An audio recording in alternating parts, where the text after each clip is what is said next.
flannels and shorts, and surf and scuba and sand and sailing and soccer. San Diego, California.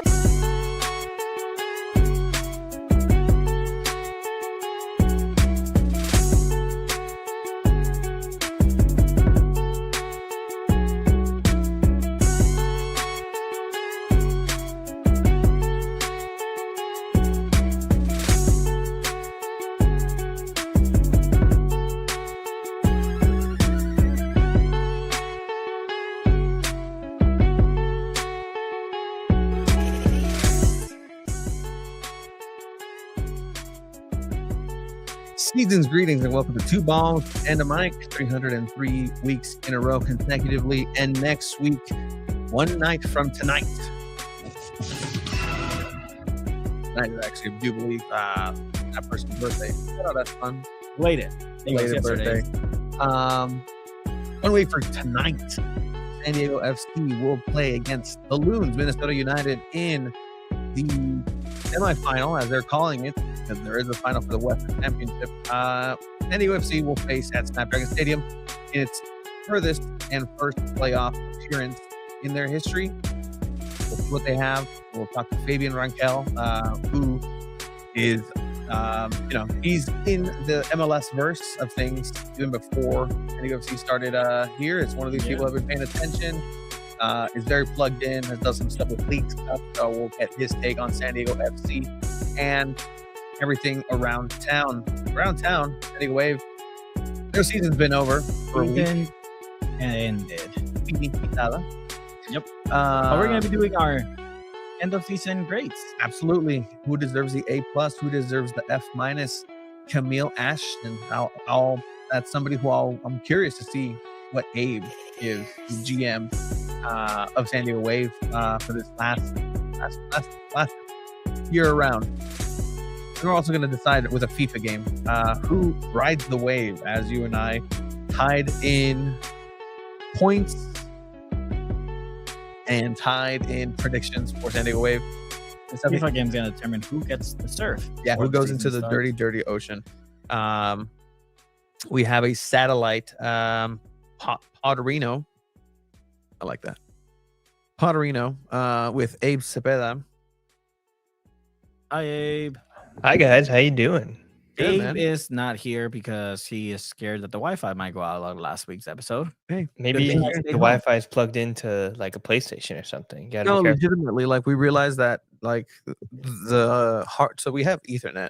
We've had the same Ethernet cord that is 90 feet long. You guys don't realize how long 90 feet until you have 90 feet of something. Yeah. And it connects into hardwire into the modem, so it gives us speed enough to be able to do this live. It's always a dream of ours to be able to do this live.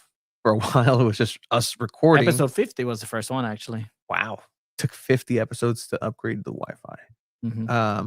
Anyway, that was then. This is now. Abe, you are in your humble abode. You are enjoying yourself.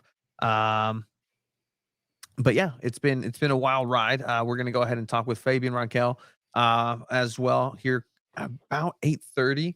And then we have some. There wasn't a game. All right, there wasn't a game last week. There It felt any weird. games. There, Did you guys watch El Tri contra Uruguay? There's international games. It was a very sad game. Very sad game.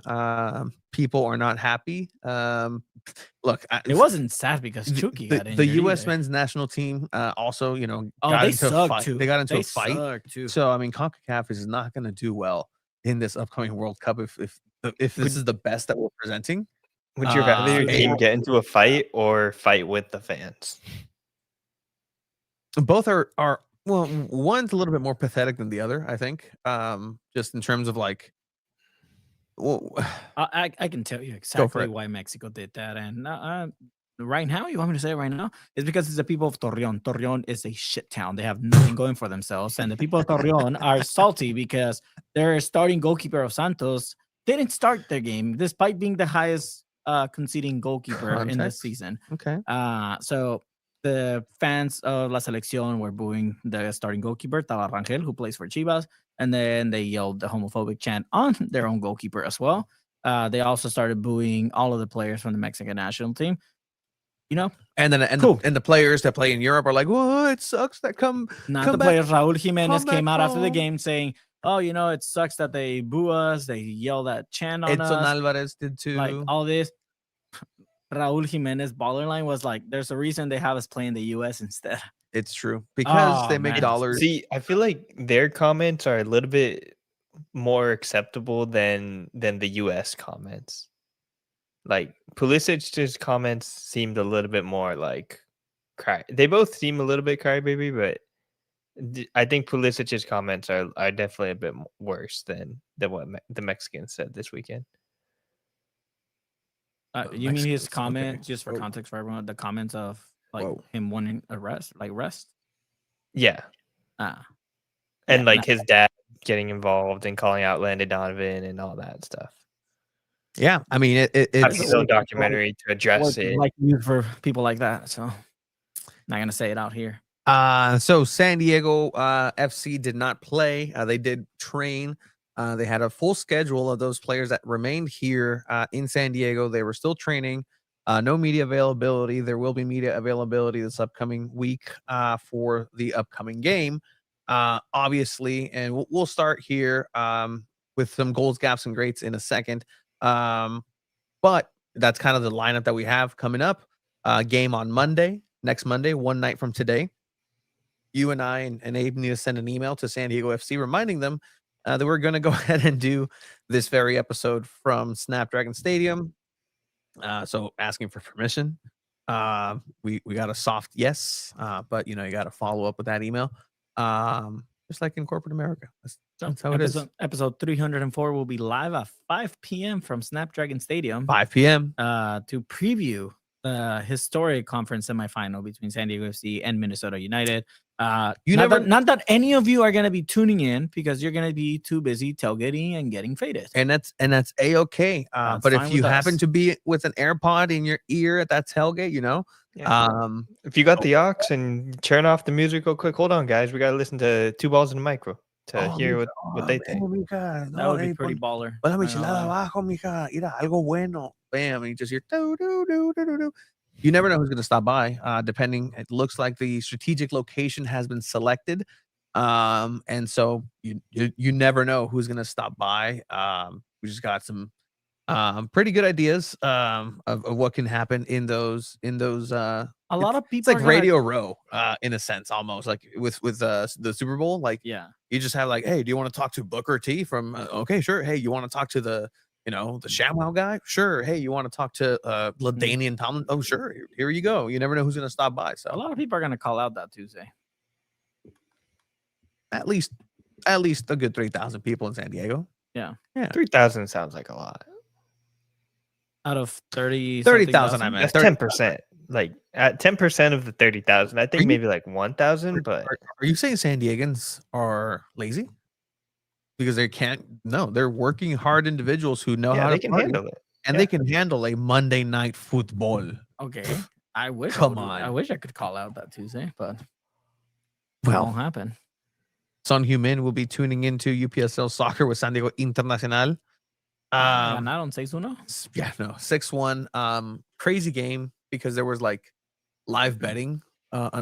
We do not condone live betting on anything that we do here, especially not this upcoming FIFA game that I miss that we have.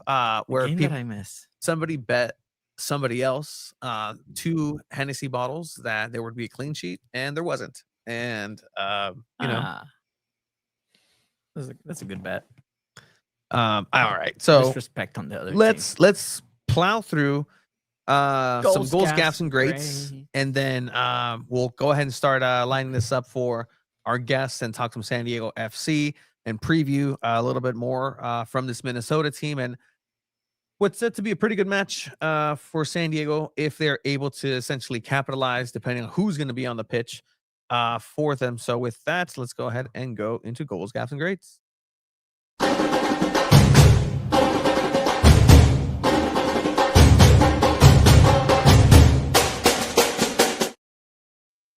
Our goal of the week is brought to you by Tony. The quote is, one of the college ones, a free kick, I think. That's the goal of the week, guys. Thank you to Mike, our producer, for putting that dog on there with the exact quotes from our very own Tony Sanchez. Estoy buscando, ayúdame, güey. Abe, can you give us a little bit of context here? One of these, what's one of these college ones? A free kick. Are you talking about the USD one? What are you talking about, Tony? Yes, the USD one. Nobody. Okay, to be fair, none of us questioned him on text or anything when he sent that. Everyone just kind of like left it on red. So that's our fault for not having that ready. We apologize to everyone on that. But yeah, one of the college ones is the goal of the week. Tony's gonna find that. Maybe you should have started with one of the other options. Yeah, let's go with Gaff of the I didn't start with anything. You just went in. I just introduced the segment. You're right. Let's start with the Gaff of the week goes to El Chucky Lozano. What happened? Chucky Lozano gets the start for La Selección Mexicana, the Mexican national team, despite not having started the last 4 games for San Diego FC. And there I am. And Chucky Lozano just starts this first game against Uruguay. It's a very big game, I guess, for Mexico, right before the World Cup or a year before the World Cup. It's a good preparation game to see, show Javier Aguirre, the head coach, what the players have to offer to earn a spot. And Chucky Lozano in the 43rd minute gets injured and asks for a sub. It's a non-contact injury. They did come out today with a report. They got an MRI of him. It looks like it's like he didn't tear anything. It's just like soreness on there. And he's been hammy. He's been dealing with that. If you can see on here on the YouTube feed, in the box to box of a frightening commercial. A frightening image if you're a San Diego FC fan, seeing Chucky go down that way, and it's all too familiar. I mean, I don't think anybody who's been following Chucky Lozano's career can be surprised by this, Abe. Chucky Lozano, notoriously, injury prone, and this is just an image that Mexicans are just used to seeing. If you're a Napoli fan, if you're a PSV fan, Pachuca fan, like Mexican national team. Lozano is just always injury prone. Nasty fan. This is no hate on the individual, because we're accused of so much Chucky hate and this. Esta es la realidad. Este es un héroe mexicano. He's a national hero. He's a national treasure. He scored a goal that will never be forgotten as long as. And just because of that goal, he's a national treasure. And he's no other reason. 100%. Just that goal. And let that be clear. I was looking at it. Abe, what are your thoughts on Chucky Lozano going down?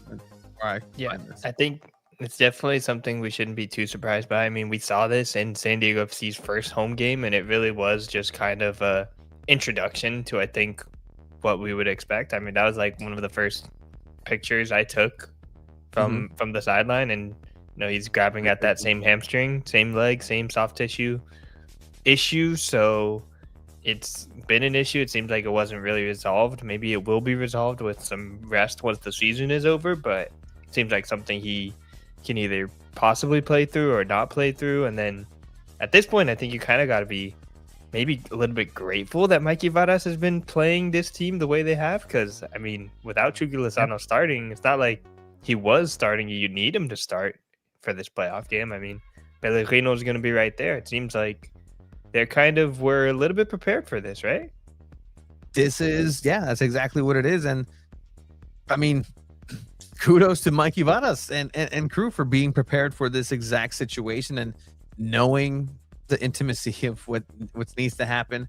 But look, at the end of the day, this is not good if you're a Chucky supporter, if you are but again, you can't be surprised just looking at it. And this is not necessarily, this is, I guess, maybe you could say cherry picking, but I was like, oh, Chucky Lozano injury. And then Google image reminded me of the amount of injuries he's suffered. He's gone through several injuries, and son serious. That left hammy. Son serious. These are serious injuries that have happened throughout his career. He's been able to come back and he's a machine. He's a warrior, and he fights. And that doesn't mean that in the moment that he's on the pitch, he stops going after the ball 100%. Sometimes, he throws caution to the wind. Jeff Hardy sometimes takes a swanton bomb off a 30-foot ladder onto tables, onto concrete floor. Like, the dude's 50. Like, you're like, tranquilo, way.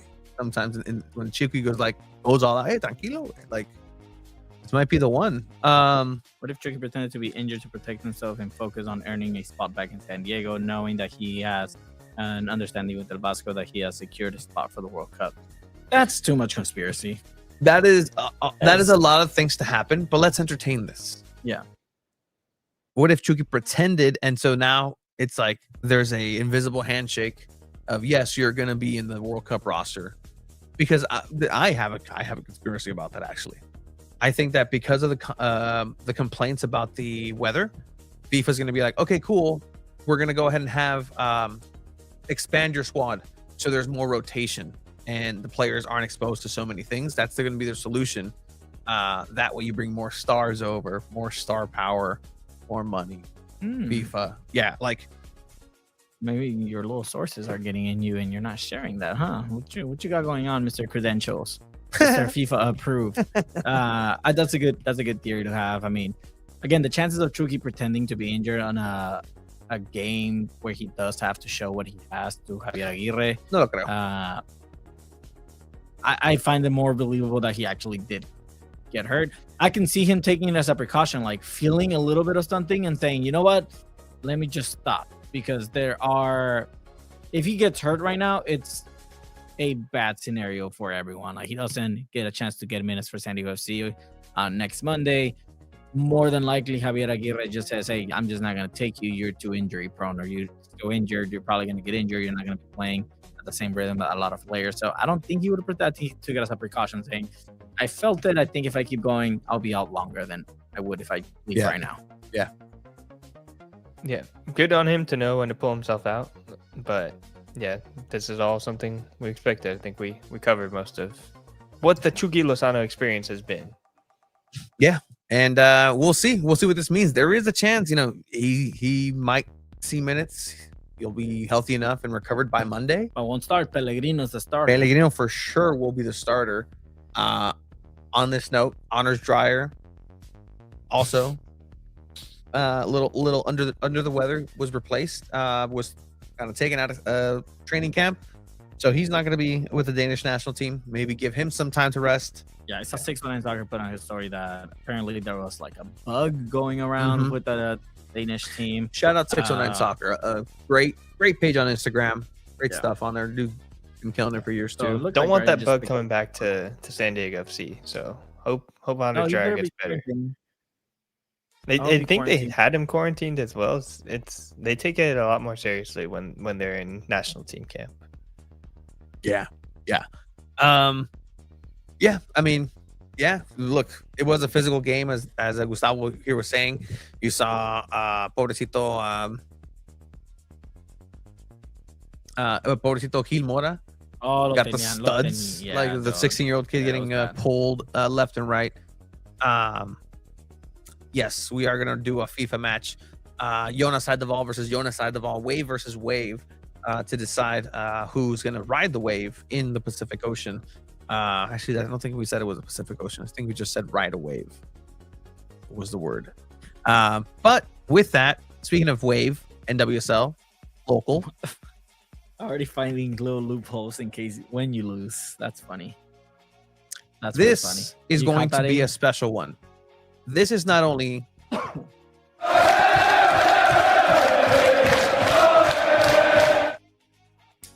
it can also be, but for here locally, it'll be the goal, gaff, and great, all rolled into one. Courtesy of SanDiego's own. Hey, look at that. I mean, she's not from San Diego, but SanDiego Waves. SanDiego Waves, XO. former own. Rose Lavelle, a great center attacking mid, and on EAFC, which I'm going to kick your ass in. Talking it over. Who knew? Let's see. Who knew Jaden Shaw was capable of this? Choisir de le tirer direct. Oh, c'est bien tiré, c'est au fond. Gotham qui ouvre le score au bout du temps additionnel. Encore. Would you kill me if I tell you that's the first time I see the goal? No, you're- I believe like, it. You've been a busy boy. This is the goal, gaff, and the grade. I agree. Golasco. Abe. They said they called it a golasco. That's how you say it in French. That's cool. I've never heard that before. I had the other highlights posted up, but I was like, no, like this sounds cool. Ah! Wow, I got it back. Incredible stuff. Parce que Jaden Shaw Jaden va choisir Shaw. de le tirer direct. Direct. Oh, c'est bien tiré, c'est au fond.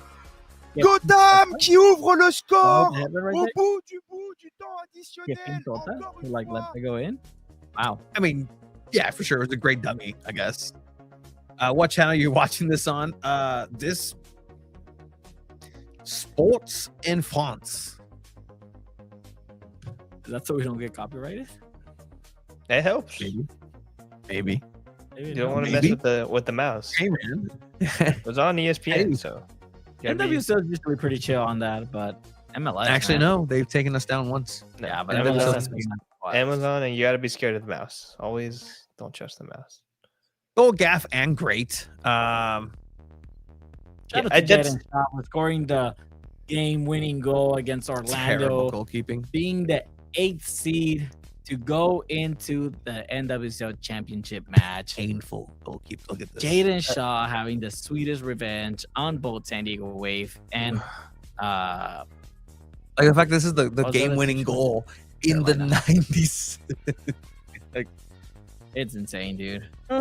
It's just, I think when a direct free kick is coming in, it's unfortunate that like she barely moves off of like she's standing behind the wall, and it's like, all right, you move to the left a little bit so that you're not like kind of behind the wall still, you know? Yeah. And she just like kind of lets it bounce weirdly by her. Midge Purse got a pretty good run on it too. She almost could have tapped it in. Like that would have made it like golazo, I think, if Midge Purse just like taps it in, and they really can't do anything about that. But goalkeeper there just it's those bouncing shots are really hard. All the goalkeepers say the bouncing shots are the hardest ones, but Sure. It's difficult, but I don't know. That's on the keeper. it's a direct free kick. Yeah. That's the equivalent of throwing out the first pitch and not getting it to the dirt, and it bounces before. Like it's you can see in how she's still adjusting the wall right before the kick comes in. You just see like the unease on every player in the wall and also the goalkeeper before the shot comes in.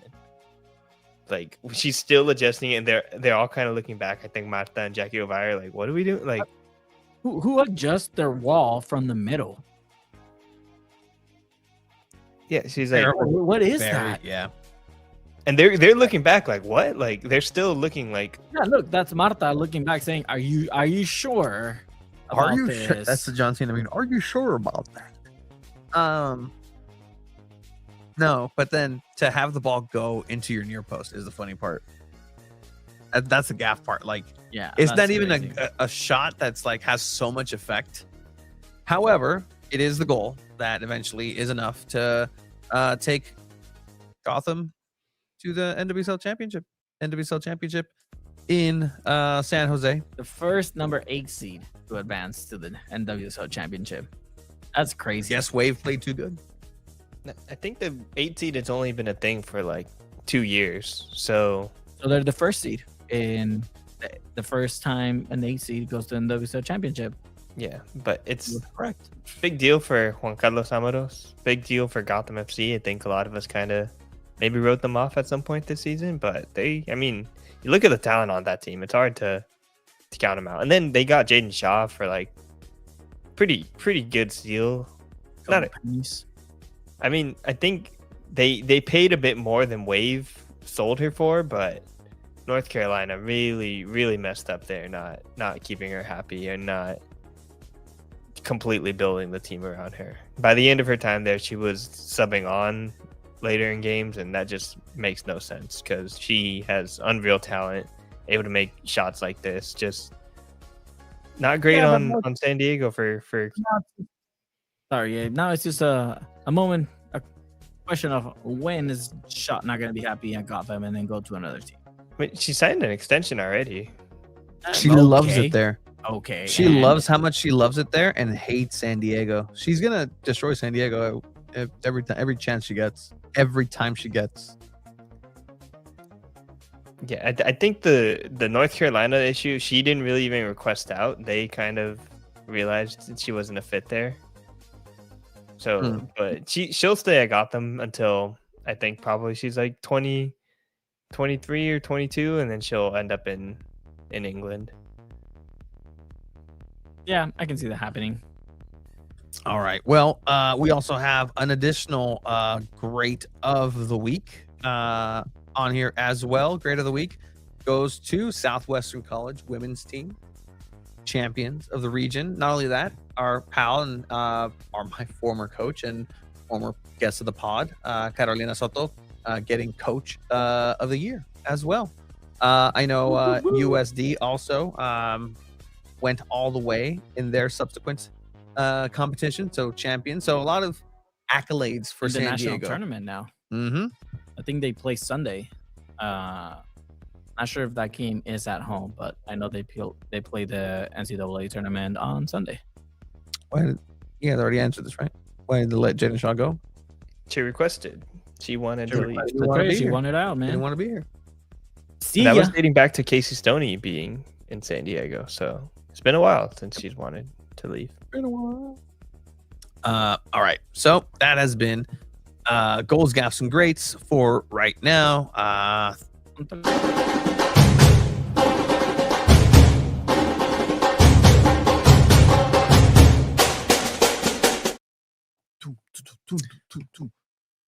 All right. So San Diego FC, as we were talking about.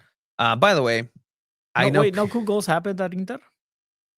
there was a good goal. No, like goal of the week shout? Sandro had a good goal. Sandro had a good goal. Mechanical engineer. That's Sandro. If you want to be a Luke the fan Duke of, Rayleigh had a brace. It was pretty. His goals were pretty good. oh yeah, he came back, dude. No, he's been back. Oh, okay. My favorite thing about commentary, and yes, we do local UPSL games on commentary, is that at some point people either sit right in front of the press box and they hear us Like it. yap it and talk the whole time. And so a lot of times people get up and leave because they don't want to hear what we have to say. It's always when it's fans of the opposing team. But on very rare occasions, people choose to sit there and they stay there. And this was one of the times where somebody chose to stay. There was un cincuentón, kind of, I want to say late 40s gentleman. Okay. And a young lady, and they were enjoying the soccer, and you can tell there was somebody there that they were trying to watch. And at some point they asked me, who scored? And you know how UPSL goes. I'm just like, we're trying to figure that out too. Essentially. Oh, and the refs actually at halftime, they were like, hey, we love her stuff. I guess there was a game where he gave early red card or a yellow card, and so either you or I said like, oh, he's on it today, and he was like, oh yeah, I was on it today, that game. I freaking love the that, center man. official. I love that, man. Dude, that's why we need to talk. Like, they don't let us talk to refs. I'm sure refs would just be very normal and talk to us and talk to media in a very normal way. Like that's so funny. Dude, referees are the best. Like they're like, you want to talk love of the game.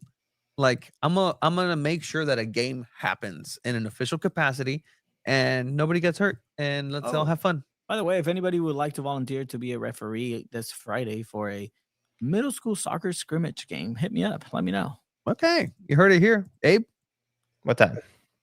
Oh, 3:30. I think I got work. Sorry.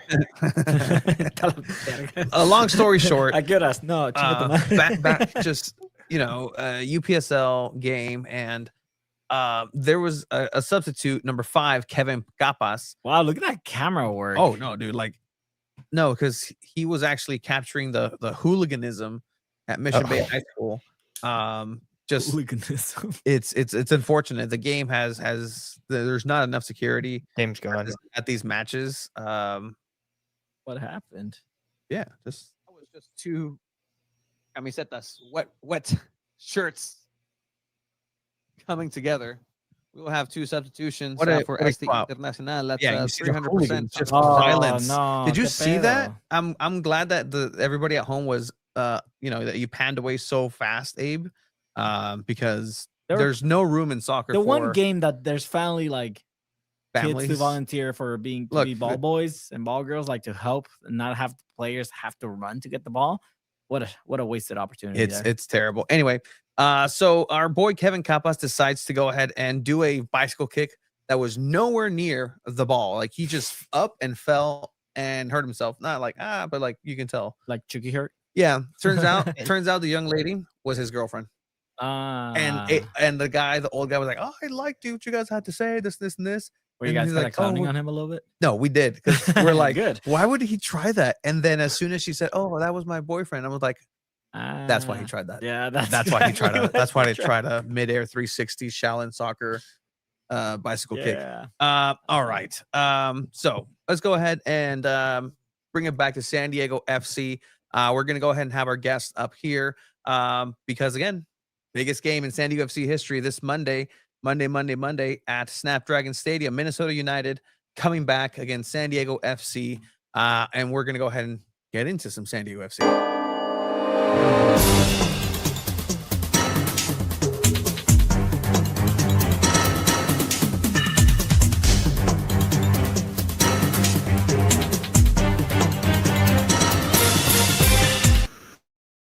And want to bring on and welcome Favian Renkel. How are you, man? Hey, how's it going, guys? Thank you for having me on. Appreciate it. No, thank you for coming back in. Favian, right off the top, where can we find your work and some of the things that you are part of, as you are part of the tapestry of communications in MLS, and what makes MLS coverage so special around these parts? No, I appreciate that. That's a great introduction. You can find me at Favian Renkel, just like how you see here below. I have a little bit of an announcement coming out this next month, and I think all fans from all teams are going to be pretty excited. So you may have me on before next season, pretty soon, to talk about something that maybe some San Diego fans haven't had a chance to do yet. But let's just say it's going to be a fun ride this next couple of months. I'm moving to New York, so it's going to be a big change for me. That's for sure.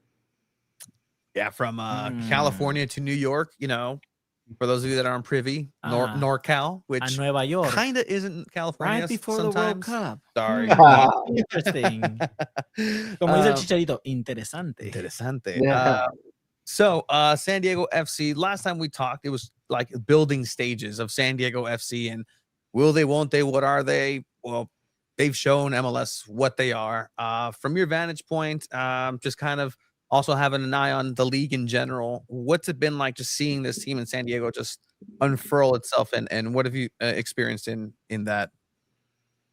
Well, shoot. I mean, you guys turned Pellegrino into CR7. I don't know what happened in the San Diego water down there, because I saw him week in and week out with San Jose, and I did not see the same player.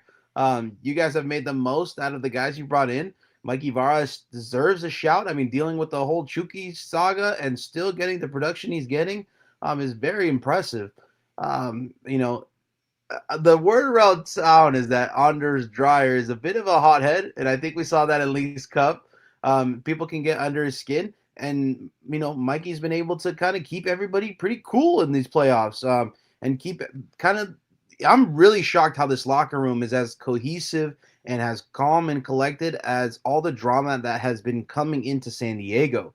Pellegrino wasn't the best locker room guy in San Jose either, so it's something to see that, this coaching staff has shocked the world, and I think has definitely shocked at least me for a fact. I mean, this team is definitely a team to be a favorite, especially going into this game versus Minnesota, and I think they could go far in this first season, so it's interesting to see.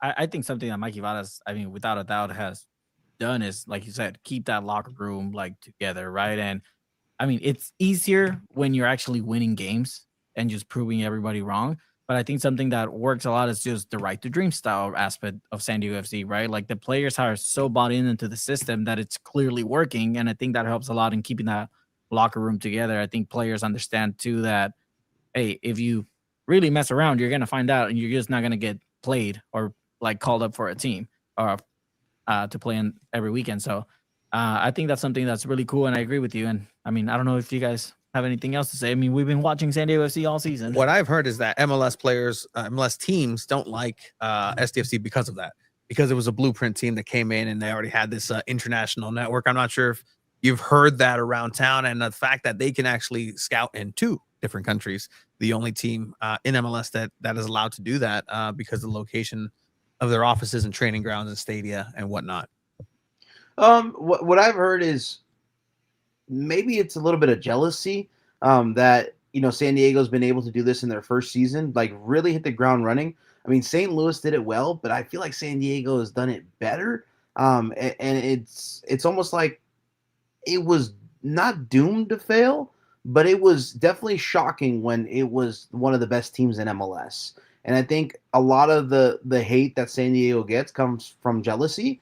And I hear a lot of it in NorCal, so it's definitely something to be prized out down there in San Diego. But the scouting kind of makes sense to me because, everybody has an MLS scouting area, and it's a little tough to break that down even more once you add a new team in.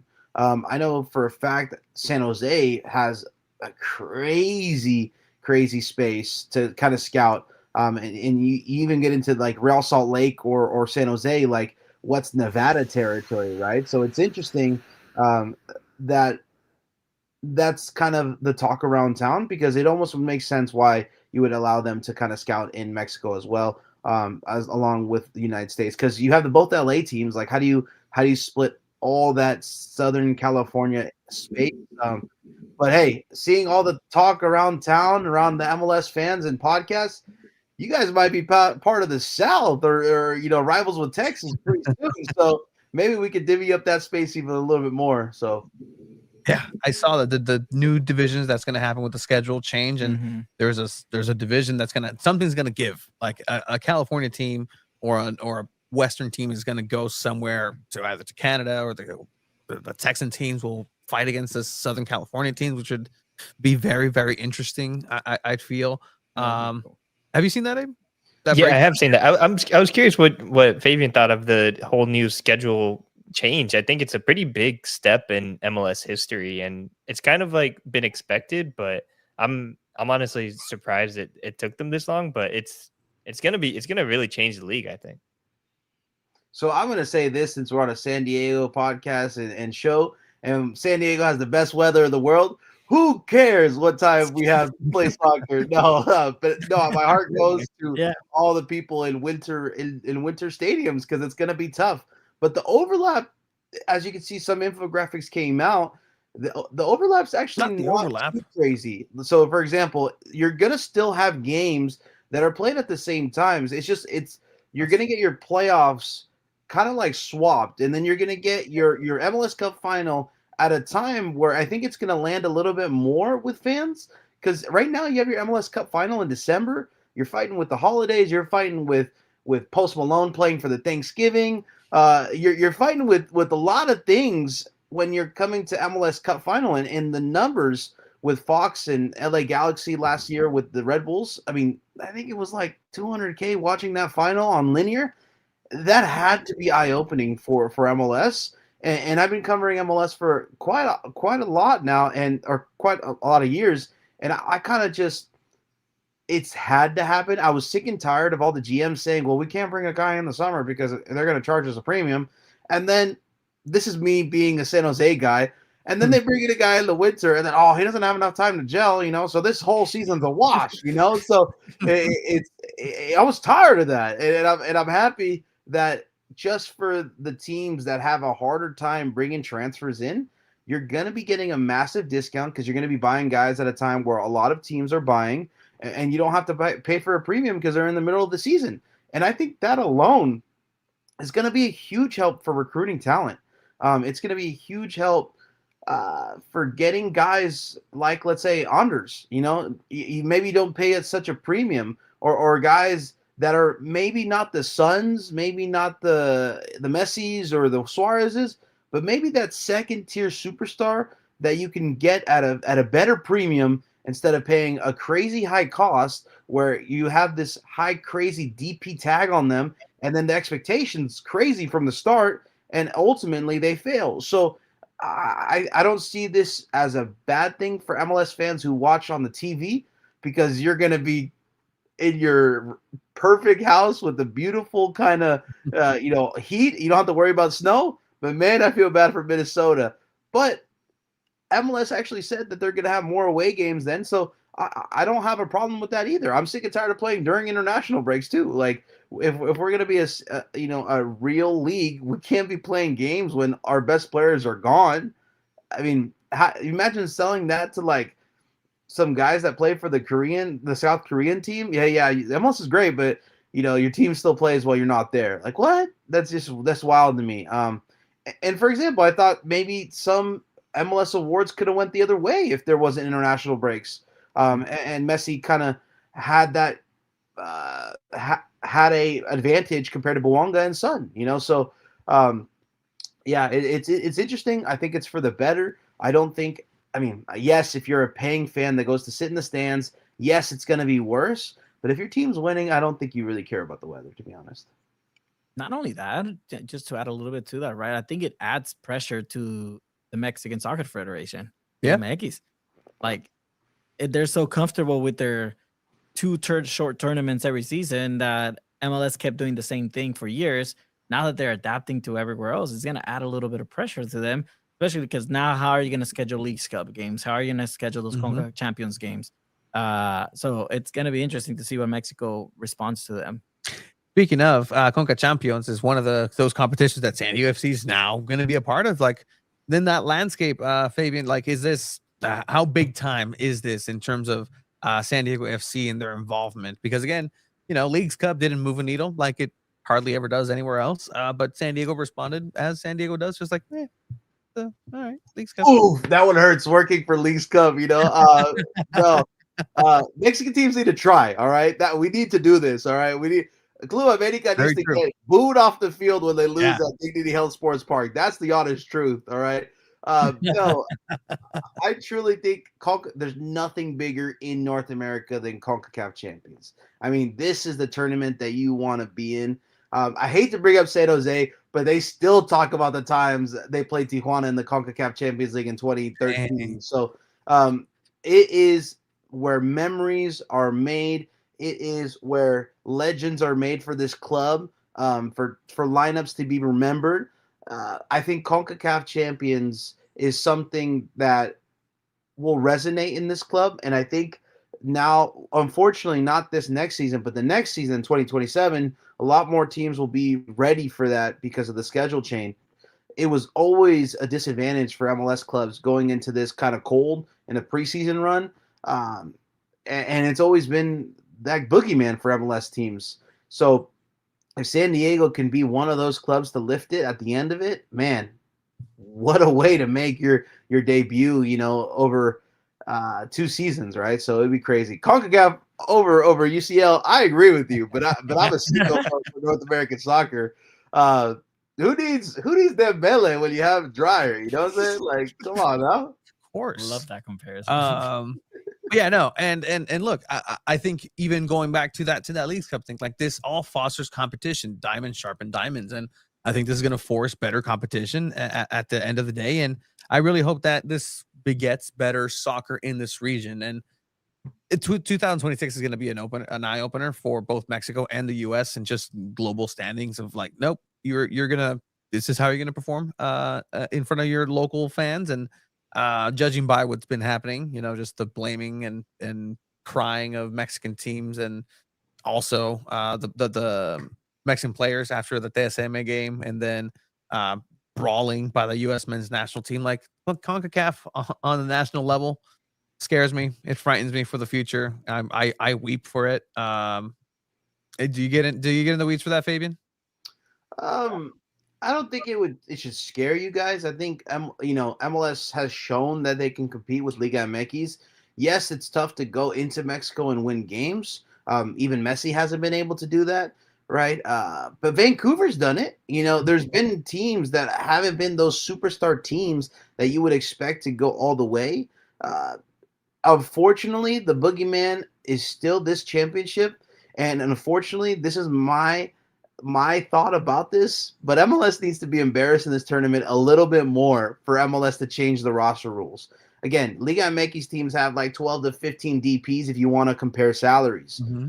And if the 7-0 thrashing of Cruz Azul Vancouver didn't help you feel embarrassed, the owners for the MLS, there needs to be some more embarrassing results. And until that happens, until MLS owners feel the pressure, just like this calendar change, where it should have been done for the World Cup. It should have been Leagues Cup gets played these next 2 months of 2026, and then the World Cup, and then you go ahead and have that MLS season afterwards. That should have been done, but they missed the mark on that. And honestly, these owners need to feel pressure. And I hate to say this, but the status quo is just not going to win more CONCACAF Champions Cups, because at the end of the day, Liga MX have a blank check, and we don't have that blank check. Yes, we can go far, and it's nothing wrong with, reaching a semi, nothing wrong with reaching a final. But man, oh man, would it feel nice to kind of, have another MLS team to kind of raise that trophy that is truly, truly the boogeyman for everybody. People are agreeing with you here in the comments as well. And look, you're getting people worked up and getting ready for these competitions are coming up for San Diego FC, as everything's still pretty new. Like, it's the new car smell is still around, and we'll see. Where do you classify them in terms of their chances moving forward? Like, from here on out, do you think them moving past Minnesota this upcoming Monday? Yeah, I think I'm going to see a strong showing from San Diego. I think Minnesota is going to be pretty exposed. If Chucky plays, we'll see with that injury, right? The injury that Chucky has. I think I could see San Diego winning firmly. Like, I'm talking 3-1, 2-0. I don't think this is going to be too much of a nail biter. I think Seattle was down one of their best players that got into great form, Pedro de la Vega, after the Club World Cup, and it showed. Minnesota does a good job of breaking the game, playing disaster ball, and winning in PKs. And I think San Diego is just so hot right now that it's going to be tough to kind of play that game. I think you're going to see the stars that San Diego have really rise to the top, and I think Seattle kind of struggled with that. Stars need to take over playoff matches, and I think San Diego has a star on their hands, and I think he would have been the MVP if it wasn't for the GOAT that some people say, right? So Pellegrino, right? Yeah, exactly. Pellegrino, the best trade of the mid-season, I'm gonna call it. Like, San Jose gave him away for some peanuts, but he also hated it there. Like in every time, every press conference we talked to him, it's like, man, I love San Diego, but man, I hated San Jose. Like, dude, it's like, all right, like, he did not have the best experience. I mean, it almost makes you forget that San Diego did not want to sign Milan Iloski. Yeah, the way Pellegrino's playing now. Who? Who? He shall not be named. What was your thought on that? Like, when San Diego FC did not sign Iloski? It seemed a bit like a mistake, and I think it's hard to replace goals in MLS, but this is the first season where I've seen it possible. I mean, guys up north in Seattle, Musovski scoring 15 goals, I think it was. You see guys like Josef Martinez scoring 14 for San Jose. This season was weird. You could replace goals this season, and that usually doesn't happen. I truly think that it was a mistake at the time, but finding another bargain bin guy to kind of bring in and buy in and truly find the value in it, like you said, it goes away that mistake or the burn from that goes away with a little bit of ice, Pellegrino ice, And I think I think San Diego's done a great job of next man up mentality. I mean, they've done it all season, and once they get healthy, once they got healthy at the end of the season, they kind of found the stride again at the right at the end in the playoffs. People will ask, that's the greatest mystery, the Yalowski mystery. There's just two sides of that argument here locally, and I mean, there's still people who are calling to have Chucky Lozano start over Pellegrino, and that's just. I think Pellegrino has more playoff goals than Yalowski right now. I believe he does. Speaking facts, I believe he does. Those are absolutely facts. Fabian, so I mean, you let us know that you have an announcement coming up a little later. So we'd love to welcome you on that. I got a real quick extra question for Fabian. Fabian's been covering the FIFA ticketing process in a really interesting way, very well. I don't think FIFA's been very clear about how the whole ticketing process works. So I'm curious if you why is that something that you've wanted to cover so much, and where do you think FIFA has done how do you think they've done so far in this process? All right, guys, I'm gonna let you in on a little secret, you and me right here. All right, guys, everybody here listening to this, if I can get a FIFA ticket buyer into an MLS fan, we all win. So that's my whole thing. You're gonna get casuals wanting to buy tickets, but maybe they follow me for tickets, and who knows, maybe Pellegrino scores a hattie, and I talk big game about him, and then they become a San Diego FC fan. So my whole thing when I started being a journalist was every single day I walked into work and I had to sell soccer to my coworkers, and every single day, no, we don't want ties. But then I'm like, wait, but you watch hockey? But they do penalty shootouts after. It's okay, I had to do that every single day. So if I can be that bridge to someone that just casually going to the World Cup and then getting him to be more of an MLS fan, I think it can help grow the sport, little by little. And I've kind of taken on that role of doing tickets, Honestly, I don't think I've been too clear as well. I wish I could have been clearer how to buy tickets. At this point, if you're listening to this, just go to FIFA.com/tickets, start praying, get a rosary. I don't know, and you have to be selected, and make sure you get some rabbit's feet, whatever your lucky things are. But get that, because at the end of the day, if FIFA doesn't select your account, you're not getting tickets until it's open after the draw. And that's kind of hard for a lot of people to understand. And I try my best to kind of talk about it. But I didn't see anybody doing it too. And luckily I've had a platform where I can basically kind of talk about it and people will listen, So I try my best.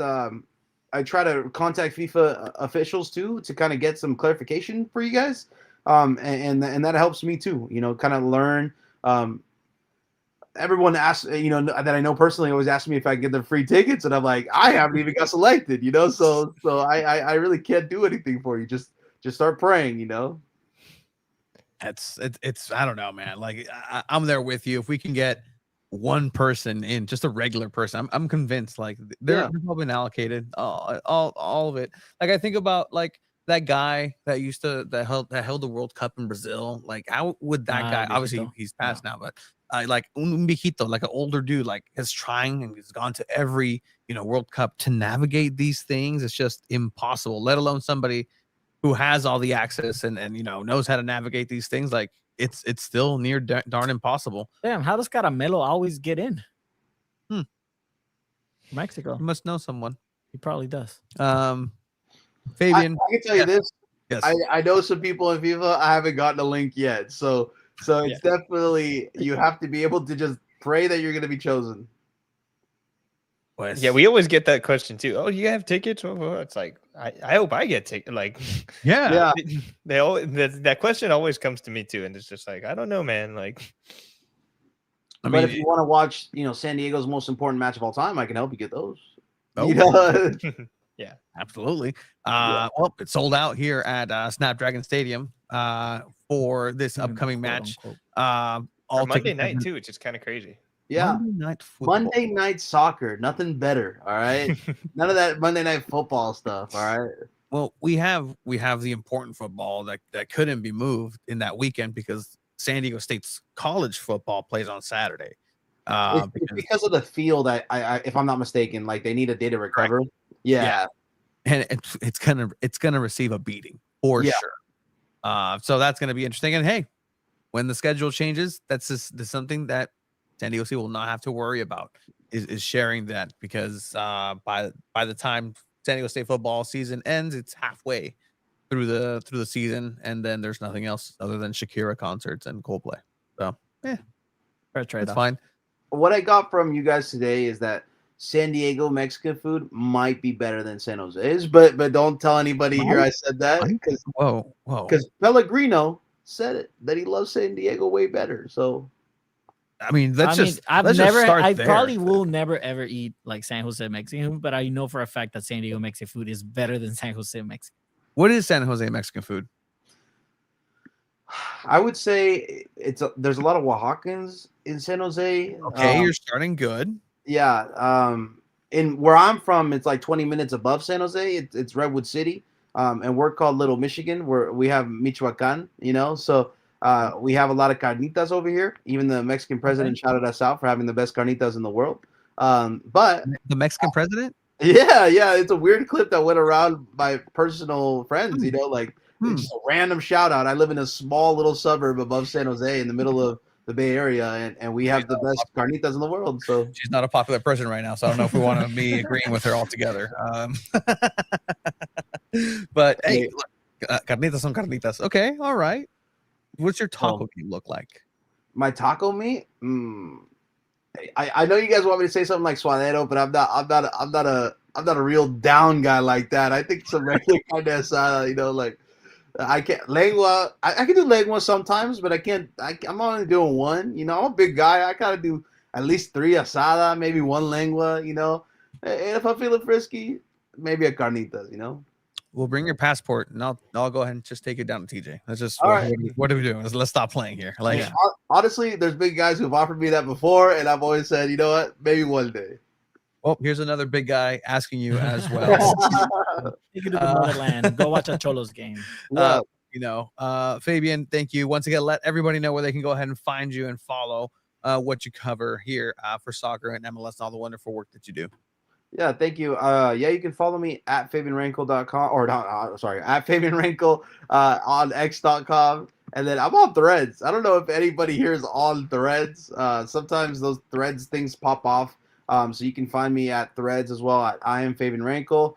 And then I got a little announcement coming up in the next couple of months, so I'll be excited to help you guys all with that kind of aspect of fandom coming up soon. So it'll be good. Getting the thank yous here from the comments as well. People enjoy you on here, so thank you for coming on. 2 Balls and a Mic, SanDiego.Futbol. Fabian, see you after that announcement, man. Good luck, man. All right, thank you guys. All right. That's cool, man. I wonder what the announcement's gonna be. I really wonder what's that's a good tease. He teased that really well. Yeah, he did. We'll have Mr. Mike clip that out for him as well. But yeah, I'm just saying, New York right before the World Cup, where the final is gonna be, interesting. It's an underground ticketing business that he's been keeping an eye on this whole time. That he's just in the know, just like, hey, look, get the latest ticket app. But genuinely, he is one of the only people that's like actually kind of making it more understandable. So shout out to Fabian. He's how I remember to like sign up and like know that like first round of tickets are gonna. I have a Visa. I'm like, God damn. My MasterCard is no use. Damn it. Puts away Discover card. No, and like my girl's like, oh, like we're now part of the this and this and this. I'm like, I don't have Wells Fargo. Like I can't help you there. Like I can't. But and there's like the next phase is like I don't believe in banks and centralized banking that way. Like the fact that that's crazy, dude. All right, that's a separate conversation. Yeah, it is a very separate conversation. But thank you once again, Faye, for welcoming coming on here, and we'll make it happen again. We gotta preview this Monday game a little bit ourselves, just because Chucky Lozano Monday game is Chucky Lozano may not play based on that injury. chances are he probably wasn't gonna start anyway. He wasn't. Anders Dreyer is now sick, so TBD. I'm sure he'll be fine. But yeah. So what do you guys think? Do they pull it off? Abraham. I just had like a hiccup right before you like talked to me, so I got scared. I didn't want to like hiccup right into the voice. I think this is gonna be it's gonna be a tight game. Minnesota has really been like they can be chaotic, like Favian said, and just make things very, very difficult for San Diego FC and just set piece their way to either penalties or a free kick or something like truly dangerous. I think Minnesota's probably getting a bit on the healthier side as well compared to San Diego FC right now. When you look at how San Diego FC is in the outside back position, that's been an issue all season long. And then Chucky Lozano not coming off the bench. Like who do you bring off the bench now for Amal Pellegrino? I think that's an important question. So I probably think this might end up in a tie in regular time, and San Diego end up pulling out a victory. Actually, it doesn't. I feel like it's worse if they go into extra time. They have a worse chance, but I still think San Diego are going to be able to pull out a victory. Yes, the rule of this game for San Diego FC, just don't let it go to penalties. But I think San Diego don't even send it to extra time. I think San Diego come out dominant again, and they scored 3 goals on Minnesota to Minnesota's 1. I think they win 3-1. I think San Diego just has the better team. Minnesota hasn't won a single game in playoffs in regulation time. So I think that contributes into this. Then you go in again and have a couple days off or weeks off if you're Minnesota. So same thing with San Diego, but I think San Diego pulls it off in a very dominant way.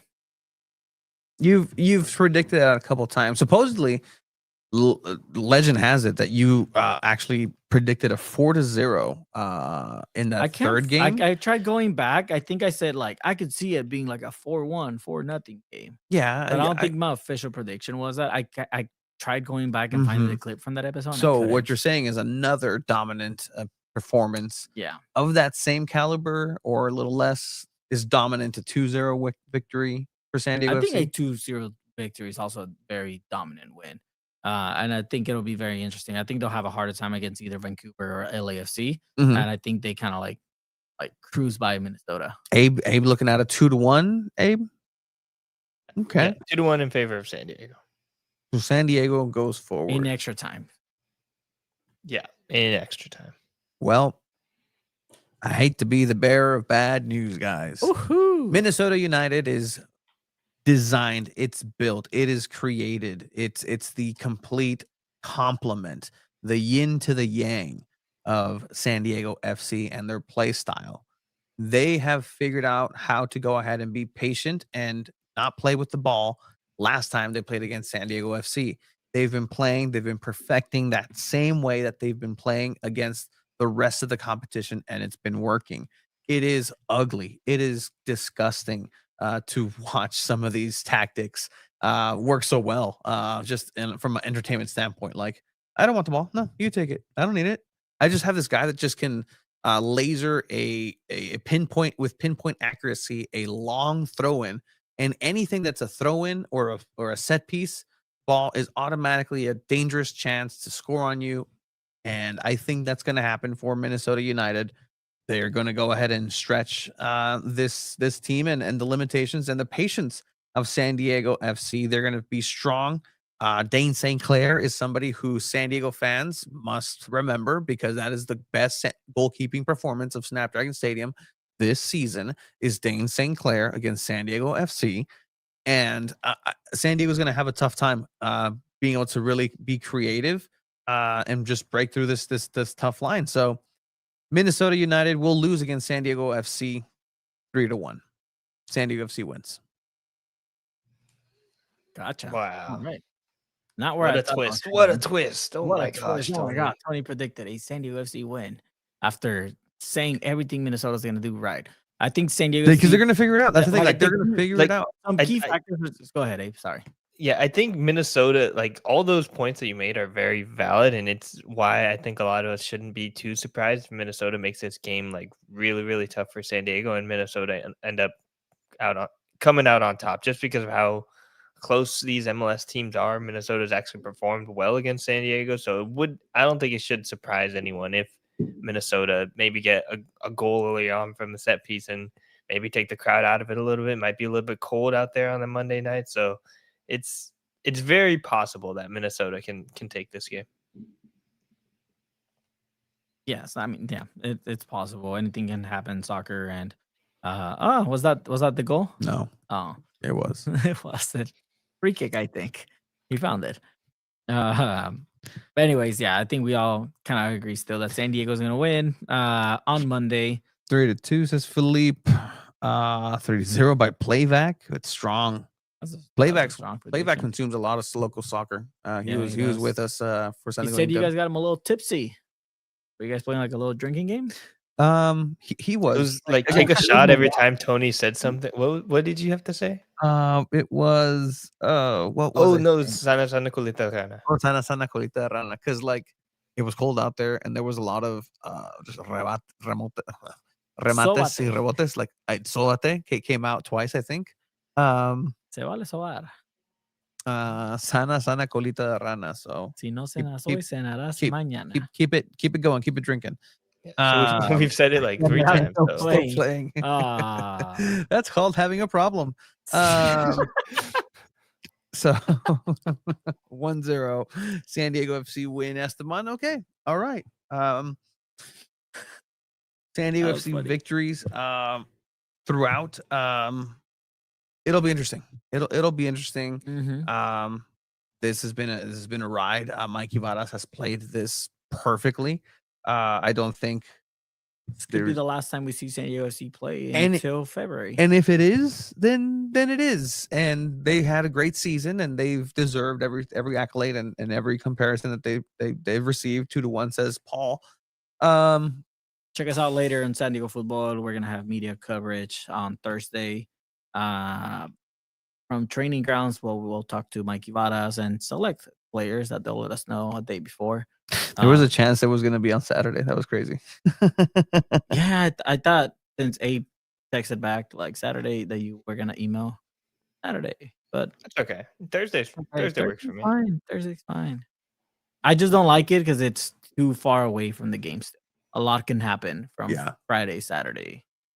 So, well, we'll get coverage for you guys on Thursday. We're here for the players, Mikey Varas. I think what do you guys think you would ask Mikey Varas right now? Right now, how's Dreyer feeling from his illness? Is he okay? Well, okay. Mikey, without saying the words consistency and or identity or warrior mentality or next man up, could you tell us what we can expect from San Diego FC coming in? Well, the philosophy here has always been I can't say that. No, so look, Mikey, like, are we boring you over there, Abe? No, I was listening. I was just trying to mess with you guys. Yeah, by reading a newspaper. Ouch. Abe was cooked. He was cooked.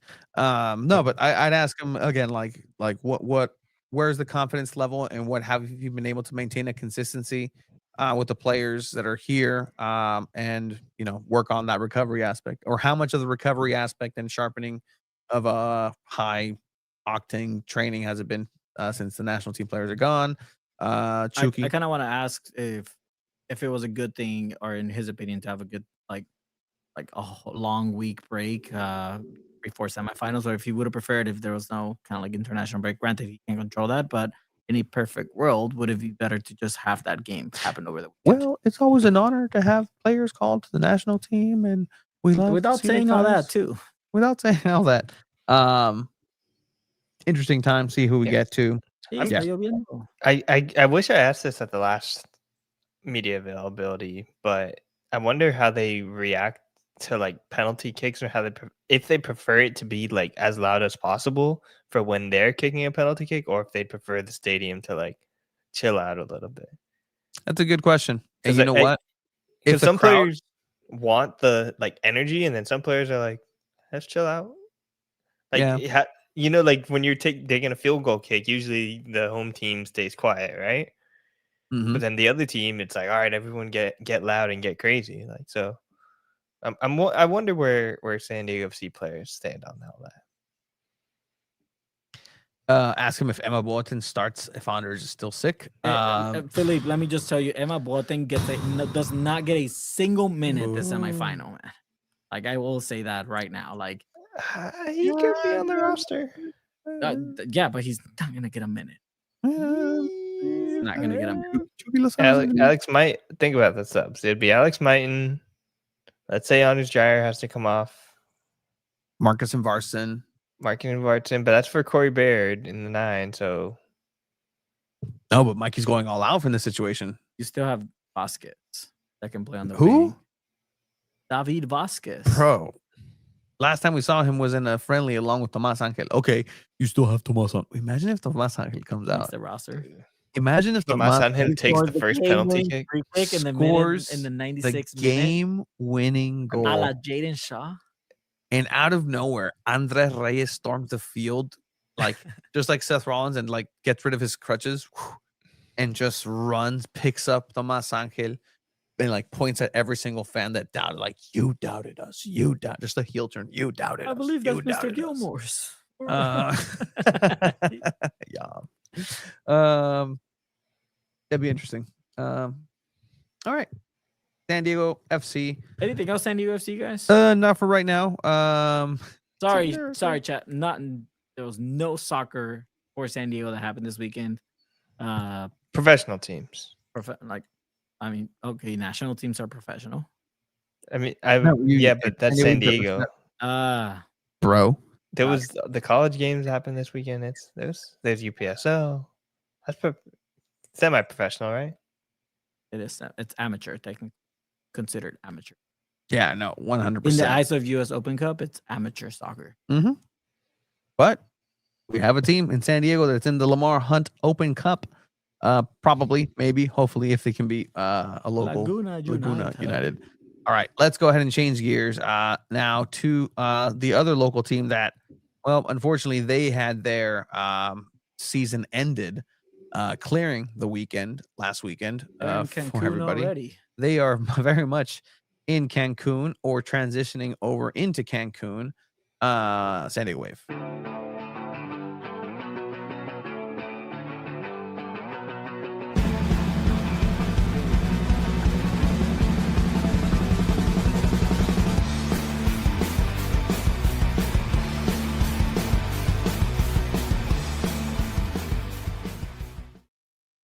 All right, so San Diego Wave FC. That season's ended. Abe, we've been promising the people, and the people get us going, that they want to go ahead and hear everybody's end of the year roster grades. Essentially, we did a mid-season roster where we just kind of gave everybody the grade A, B, C, or D/F. Did I say E? We didn't give any E's. We gave some incompletes, I think. We did against incompletes because we hadn't seen anything. I think now we can just, even based on injuries, anything like that, I think now we can just give a straight grade. Yeah, 100%. All right. And just remember that we're going to go ahead and do yikes. We're going to go ahead and we'll just do it as they come, one by one. Okay. Starting with, and again, this is based solely on this last year's performance, nothing the year before, just this year's performances for San Diego Wave, starting with the captain, Kaylin Sheridan. Abe, the captain of San Diego. Such a tough one to start with, man. The starting goalkeeper, the captain, everything, the podcaster, she's the mom. She's been all around this team. I think she had an impact. I don't think she's had as great of a season as she had in seasons past, especially that first year. She was making a lot of penalty kick saves. I don't think there was that many penalties this year, but she definitely didn't save any this year. I'd probably give her a just straight B because she's still above average as a goalkeeper, still makes more passes and is more involved in the offense than almost any other goalkeeper. And she had some tough matches, but overall, I don't think she was ever the reason why San Diego truly like lost a match. Like it was never truly just all completely on her. And as Chiva's camera completely falls off the screen. Thank you, Tony Sanchez, actually, for that one. But yeah, I'd give her a solid B just because of her start place as the captain of the team. I think she helped keep this team like solidified, especially with another coaching change. You might expect a team to maybe not be bought in, a little bit more individual, worrying about their own individual play, but they really bought it. And I think the captain is also important in helping the whole team buy into a new coach's system and all of that stuff. So she as the captain, I think did a good job in that way. So she deserves a B or maybe a B plus. Okay. I'm going to just go ahead and give her a C plus. Wow. I really think that there was a lot of times this year where, and again, this year, factoring in the level that I know her to be capable of. I think there was some play to be desired. The captain aspect of her, she did show leadership when she could. It's a difficult place to be as a goalkeeper, to be the captain. But overall, like that shine wore off. The superpower just kind of isn't there anymore, at least in this season. There was even times where I was watching Didi play, and I was like, okay, like I kind of want to see what this team looks like under that. No, Abe, at all.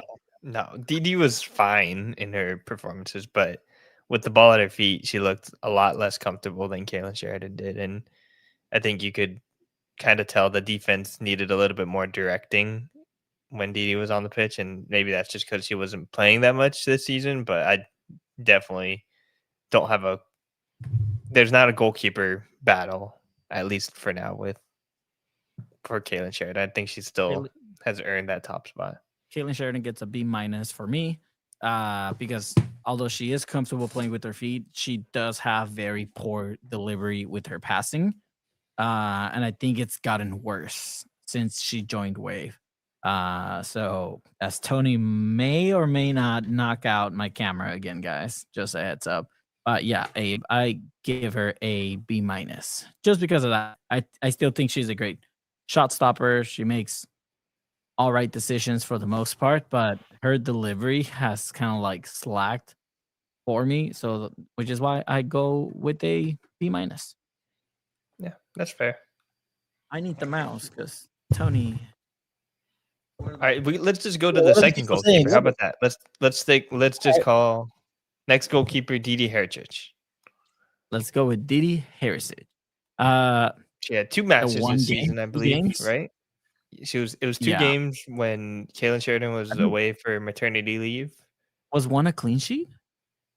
It might have been. Let me check on that. I feel like I don't know why one of those was a clean sheet. Despite that, she's a backup goalkeeper. I'm just gonna go ahead and give her a C minus. Because the time that she played, they did not do that bad, I believe. I don't think did they lose those games? Oh man, I gotta remember. Abe. I think they might have lost those games because that was during their winless stretch, right? True. All right, well then let's give her a D plus. Let's pull up. I'm pulling up the Football Reference right now.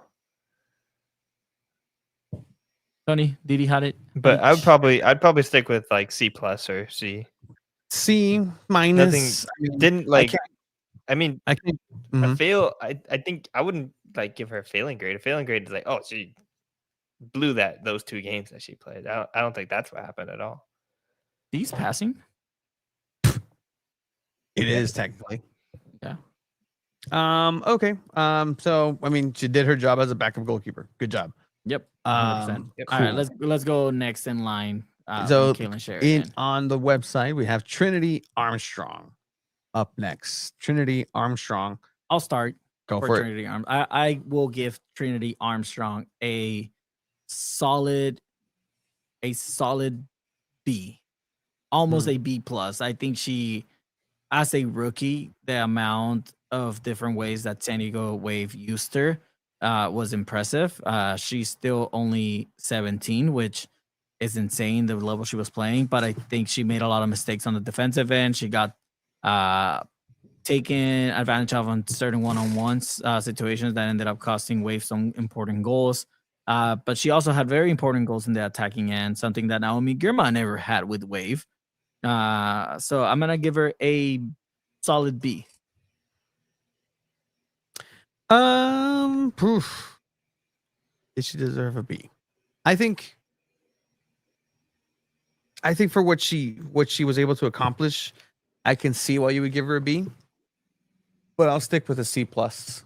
Again, just kind of not necessarily breaking that. Being harsh with this Wave team. I am Remember, being- Nominated I for am Rookie of the Year. She was nominated for Rookie of the Year in the NWSL. was supposed to be last place team, Was and they supposed to made be. playoffs.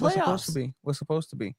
And they got robbed in that But I've quarterfinal also- game. Let's not forget that. They would have won that But I've game if they also didn't get seen- robbed. I've also seen other young players come in and rock this league. Like who?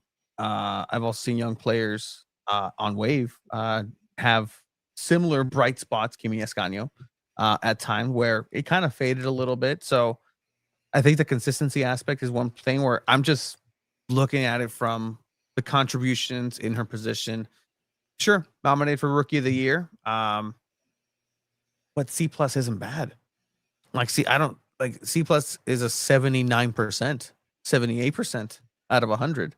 That's still relatively good.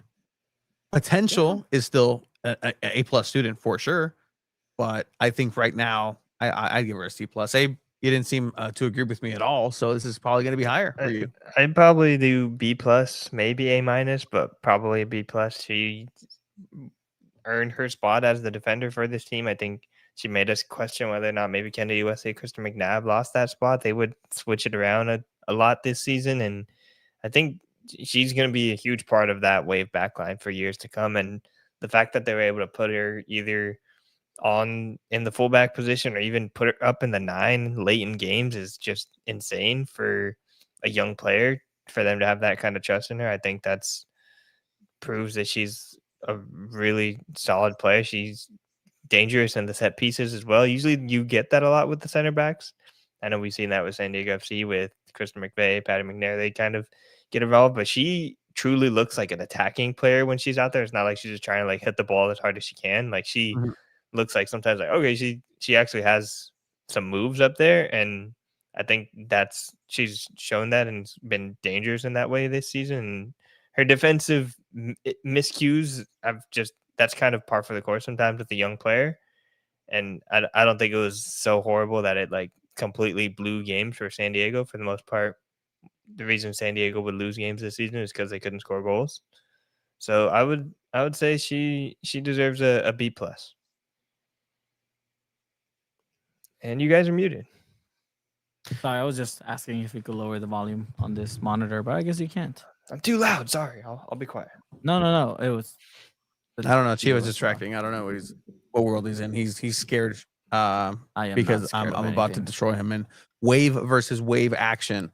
We'll see if let's see if I include Trinity Trinity Armstrong in this upcoming match. Who do we have next is chronologically here, and we have Trinity Myers. F. Sorry, you were injured all season. Playoff torn ACL, man. Playoff team player in the extra time. You would pass her for not playing the whole season? I mean, I don't think you should be penalized for being injured. And like, it's different if you're Chucky Lozano injured. I think that influences your grade because it's like, hey man, you were here, you're not here. What's up? What's happening? What's wrong with your leg? But Trinity Myers, we knew from the beginning of the season, was going to be out pretty much all season. The fact that she even came back for the playoff games, honestly, kind of insane. Okay, F+. And got her first professional minutes in Providence Park. Like, what? What did you do? Nothing? Besides being thrown to the media? She had like one run where it was like, oh, look, she's about to get the ball. I'll side on incomplete. Incomplete. Fair enough.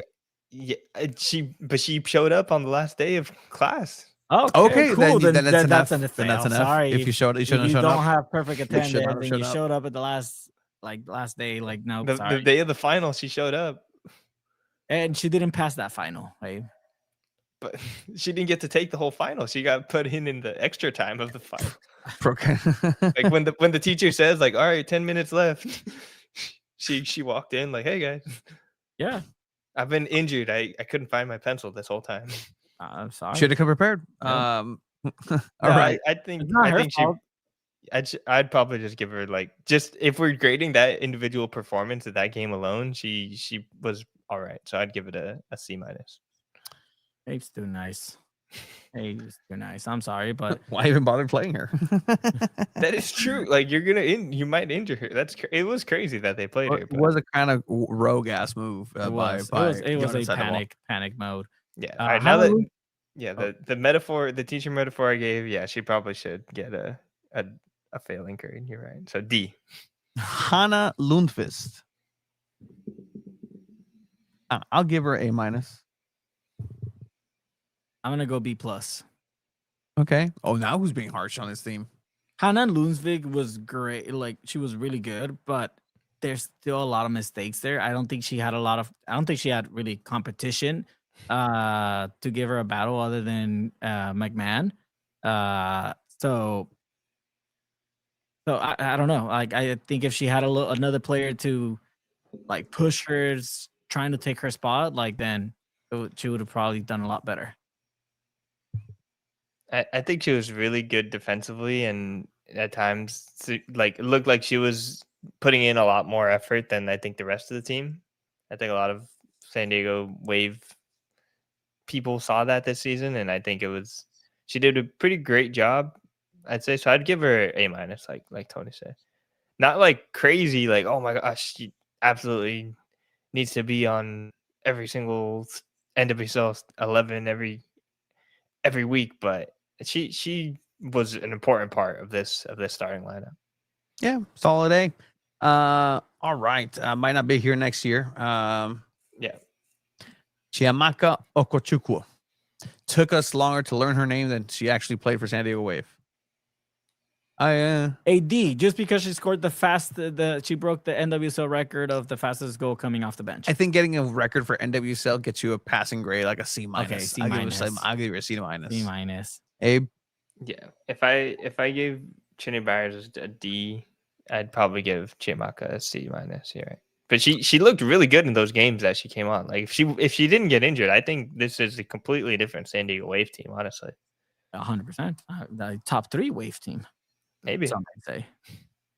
Who do we have next, Tony? Next up, we have, let's see, on the stats I had it was right there.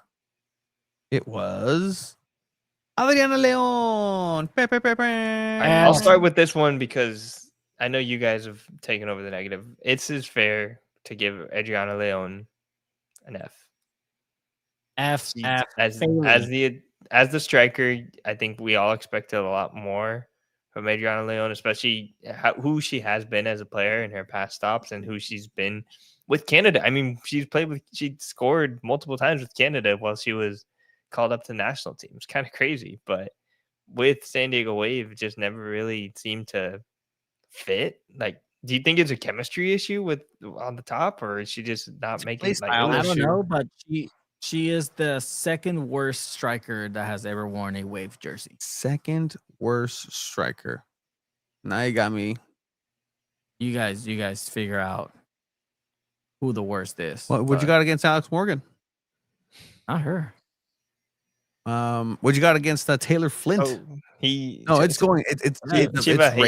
Kira Caruso. That's what this is. Yeah, I do. Caruso? Absolute garbage of soccer talent. But yeah, Adriana Leon is an F. Ken's Elise Bennett was Dan brings up a good point. Elise Bennett, Amira Ali, hey, Amira Ali, one day, just like a Amira Ali has a great run. one more of a day winger. there will be a story that comes out on the tell-all book of Two Balls and a Mic of Amira Ali.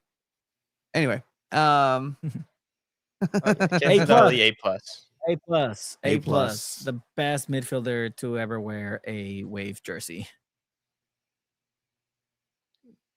Yes. Yeah. Like Yes. what? Naomi Girma?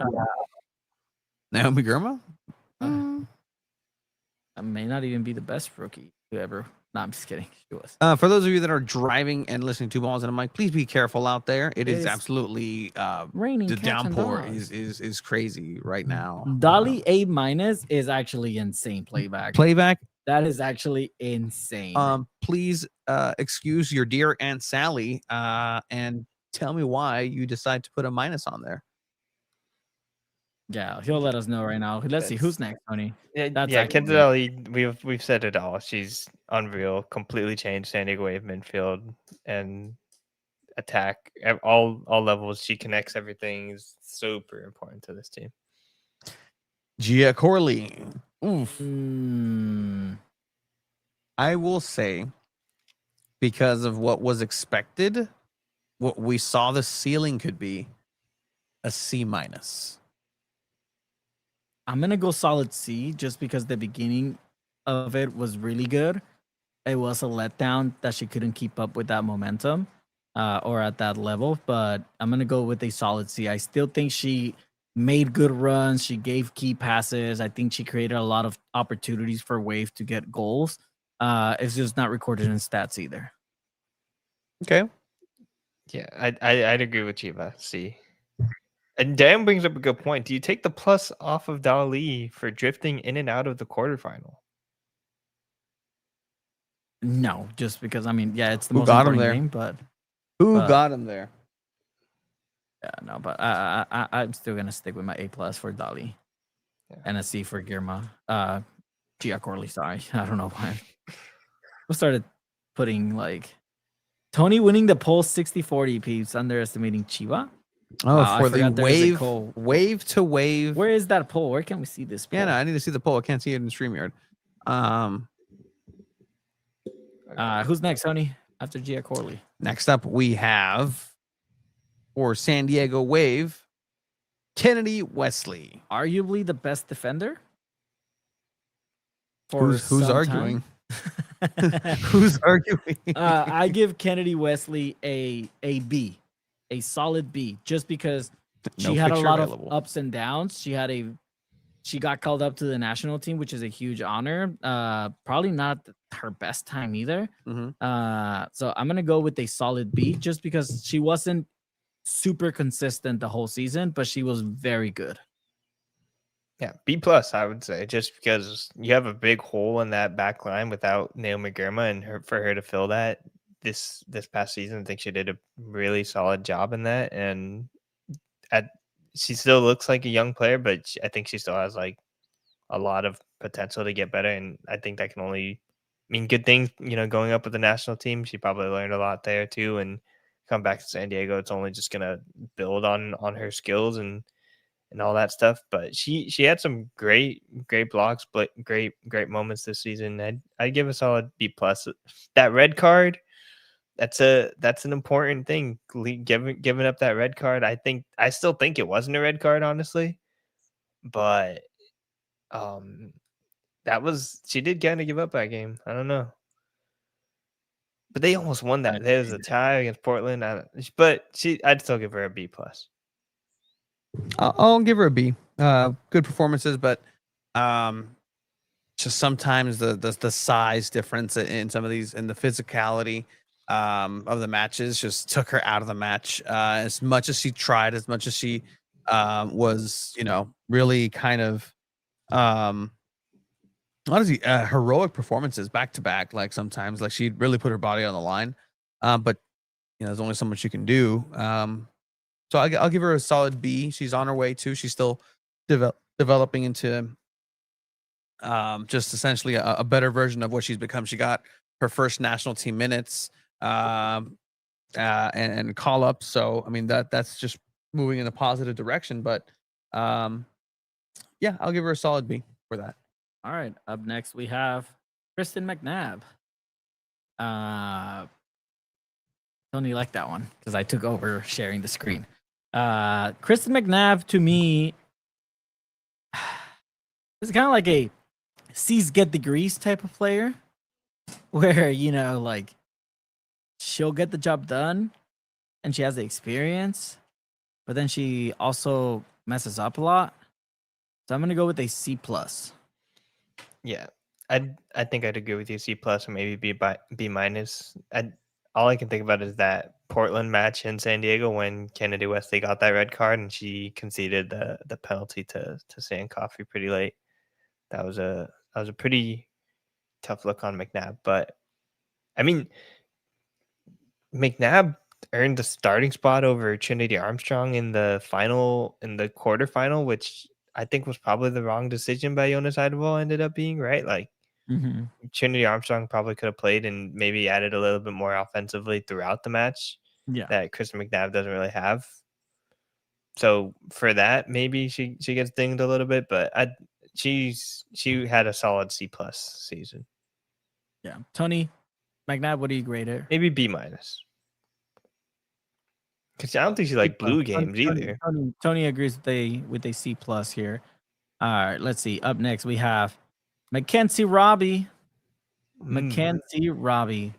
Abe, I'm going to let you start with this one. She was kind of used less than she has been in seasons past, and that's probably best for her just because she was thrown around the pitch a lot last year, and coming on as a sub in the winger position, she was pretty solid. I don't think she contributed too many goals this year, but when she was on, it was pretty solid. So as a substitute, I'd probably give her a C, maybe C+, but didn't lose games for San Diego, that's for sure. ¿Por qué me quitas this? Because you had to add on. Mackenzie Robbie, C, just middle of the road C. Like, yeah, she's this was an average team that made playoffs. I can't. It's going to be hard to find those A's, A pluses. I think we all know where those are coming down from, but this team barely made. Well, I won't say barely, but they scraped by and made playoffs and looked terrible at times, and sometimes they looked pretty all right. They look pretty decent. But I'll give her a C for that one. I'm gonna agree with the C with you guys there. I don't think there was anything too special from Robbie this season, but she was reliable when she had to come in. Up next, we got Kimi Ascanio. Kimi, hey, what do you think? I feel like this is a tough one. She got off to a really strong start in this season. She took Maria Sanchez's starting spot, which is like really impressive out of a 17-year-old. And I think she kind of carried San Diego to start the season. If you take out Kimi Ascanio's performance, how she was starting, like this team probably doesn't make playoffs. So I'd give her an 8, and probably she was like up to A+ and probably brought herself back down to A- by the end of the season. So I think I'd give her an A-. Okay. A-? Woo-hoo-hoo, Mr. Abe. I'm gonna go. Yeah, I agree. A- is fair. Because by the end, it was just goal contributions. Not anyone could really help out in that area, and she's only 17. I mean, but she did really well. I think she's got a huge future on this team. I think if you ask most people that followed San Diego Wave, you'd ask Kimi Ascanio and Melanie Barcenas who's starting next year. A lot of them would have assumed it was Melanie Barcenas, but Kimi Ascanio truly like earned her spot on this roster. Jonas really knows how to get the best out of Kimi Ascanio. Yeah. It's hard for me to give her A just because I'm looking at who's in the A category with Kenzadali. Well, Kenzadali's in the A+ category. She is, but she's still in the A's. Little sister should be there. I think even just that dip in form, B+. It's a B+ because of that inconsistency. And yeah, we saw flashes. She played well at different times. If that doesn't work, it's going to be computer versus computer. But as Chiva tries to prepare and get ready for his PS5. What does destruction. the orange mean? PS5 peeps. Charging. All right, Let it we'll charge. So no A- for you? No, no A? I say B plus. B Okay. plus for Kimi Escanio. B+ it is. All right. Next up, moving on down, we have Laurina Facer. Laurina Facer. Came in late into the season, but with time she became a starter on this team. I'm gonna go with a B-. I think if Savannah McCaskill stays healthy, she doesn't get the starting spot. So I'm gonna go with the B-. The moments that she was there, she connected really well with Kentadali. But I don't think we saw anything too special. Yeah, I mean, I think a C plus is fine. It's fair, and that C plus again, in the time that she was able to contribute, I think she had some really good moments and really good performances. And at some point, it was just that, well, there's nobody else to play in that position. So C plus, I'll give Lorena Facer. A, what do you give her? Yeah, she was getting beat up pretty hard at the end of the season. I think that's just because she's probably a younger player. The rest of the NWSL players knows they can probably put a little bit more effort there. And I think Savannah McCaskill was truly important in that midfield, so it looked a lot different when Lorena Facer came on. But she did pretty well, so I'd give her, I think, a B, maybe B-. But she held down the midfield in a way I don't think I expected from a young player. Well, what did you expect from Kira Carusa? We'll start with our buddy and Kira Carusa, Emily Van, the head of the Emily Van Egmond fan club here locally, the local chapter. Chiva, let's start with Kira Carusa. Yeah. Trash, absolute trash. The backup player for F-rated striker. She's an F. It was an F season. I think it was an F season overall for like them too, and there was to the point where Kimi Escanio had to resort to playing in their role instead. Agreed. F. Anytime she came on, nothing changed. I think the expectations on Kira Carusa, at least from my end, is a lot different. I think she probably, like, when she first came, I think the issue was her first 2 games, she was like really good. And Alex Morgan had like subbed off, and Kira Carusa was scoring goals. People were like, "Oh my gosh, Kira Carusa is unreal. It's great. She's gonna do a lot." But she really has never lived up to that since. So I don't think my expectations were very high. So I'd probably just stick with a D. You usually want to expect more out of a substituting striker, but yeah, definitely failing grade. Didn't do a totally amazing job in that role. I mean, I agree. Like, it's just, I mean, to me, it's an F. I don't care what you say. It's not gonna be a D from F me. to potential. I mean, failing's failing. I mean, to potential as there we go. There it is. Delphine Cascarino. A. Fell off a little bit, but she's nominated for MVP. Like, it's an A. Like, there's no question about it. Like, I'd say A plus. A plus just because of how much teams had to like worry about her and put all their focus on her and put their best defenders on her and try and shut her down. And I mean, she had basically no help in the middle with Leon or Caruso, like you said. And then not until like Dudinha come in did it help her out a little bit, but I think that's probably what you could call her dip in form, just because like they didn't really have much help there. But she did a great job. There's a reason why she's in that MVP conversation. So I'd give her the A, maybe A plus. Okay.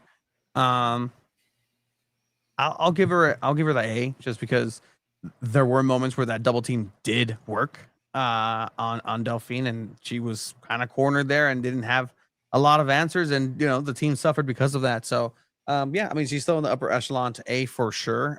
But is it A plus material? I don't think, at least for this season. But definitely one of the 2 best players that SanDiego FC, Wave FC, have on the roster, and part of the reason why that French connection is a French connection. Hey, all right. Next one, Savannah McCaskill. If she finishes out the season, it would have been a very strong B plus, but the way it ended, I'm gonna go with a C, just because she got injured, but she did play a lot of the season, and she played in a new role, more defensive role, and I think she adapted well and she had good moments. So I'm gonna go with a C. Senor Abe. I think she was like super important to that midfield with Kenzadali. So when she was playing, but then that injury completely changed the way SanDiego Wave looks. So I'd probably give her a B just because of the injury. But she was on her way if she played the entire season, I think, to maybe an A minus. Yeah, I mean, I give her I give her a B. Like, it was solid because, again, she's not a center mid by trade. Like, but she's kind of slowly become that. You give me Emily Van Egmond or a run of Savannah McCaskill, I'll take Savannah McCaskill every single day of the year. Unfortunate that she did have to go down after she was playing some really good, meaningful midfield play, but a B for. And she was having her best game when she got injured. That was just tough. Yeah. Moving on. This one's gonna be easy. It's just an incomplete. Didn't play. Third goalkeeper. Right? Do we agree? Incomplete? Yeah. I'm trying to think. She might have played in the Utah friendlies. Mm-hmm. I don't remember if she did. So I can know it was Didi Hercic. I think that played at Toro Stadium. So yeah, incomplete. Didn't show up to class. Yeah, they train. I mean, the goalkeepers are important. They train I would see her at training. So it's not like they didn't show up to class, but they didn't take the test. They didn't take the test. How about that? Yeah, they weren't eligible for the test. Neither was Nia Harrison. I think she had like 5 minutes when they clinched the playoff spot. She played like 5 minutes. So I mean, incomplete. Yeah. All right. Let's go. This one's interesting. Melanie Barcenas. She played enough to have a grade, but the injury kind of kept her away from it. I'd give it probably C, maybe C minus. Even as an attacking player, I might even give her like a D plus. D plus is where I'm at. I'm down. I'm down with the D plus. There's nothing that was added when Melanie Barcenas was subbed on. They had a little bit of pizzazz here and there, but like highlight reels you see on Instagram, that was what was added. 100%, but meaningful, like moving forward soccer, not a lot there. You saw the growth and development of somebody like Kimi Ascanio right next to her, and you're like, well, if she did it, where did Barcenas grow? Like, what areas did she grow in? I didn't really see that from her, so maybe next year will be better after this injury. But for me, D plus. All right, Jordan Fusco. I think Jordan Fusco actually made a bigger impact coming off the bench than a lot of other players did, like Rusa. Yeah. I may even say like I can see Robbie, right? Not as much, but close. I'm gonna give her a C plus just because she was a very anytime she was in, it was like a breath of fresh air. Yeah, definitely. And like it makes me wonder if she was in instead of Melanie Barcenas in some of these moments, would she have had some better chances just because of her height and physicality? She and speed too. She looked pretty good in these games. I think I'd stick with a C plus. Yeah. And especially coming in as a short-term contract player and then staying on and being able to earn those substitution minutes, it's shows a lot from her. Yeah. So impressive. All right, Daniela Arias. Incomplete. I think she played some minutes technically. She rode the bench pretty much all season. Yeah. So I mean, considering she was available and she just was at the bench every game, I'm gonna give her an F. This is where we'll introduce, I think, 8 minutes.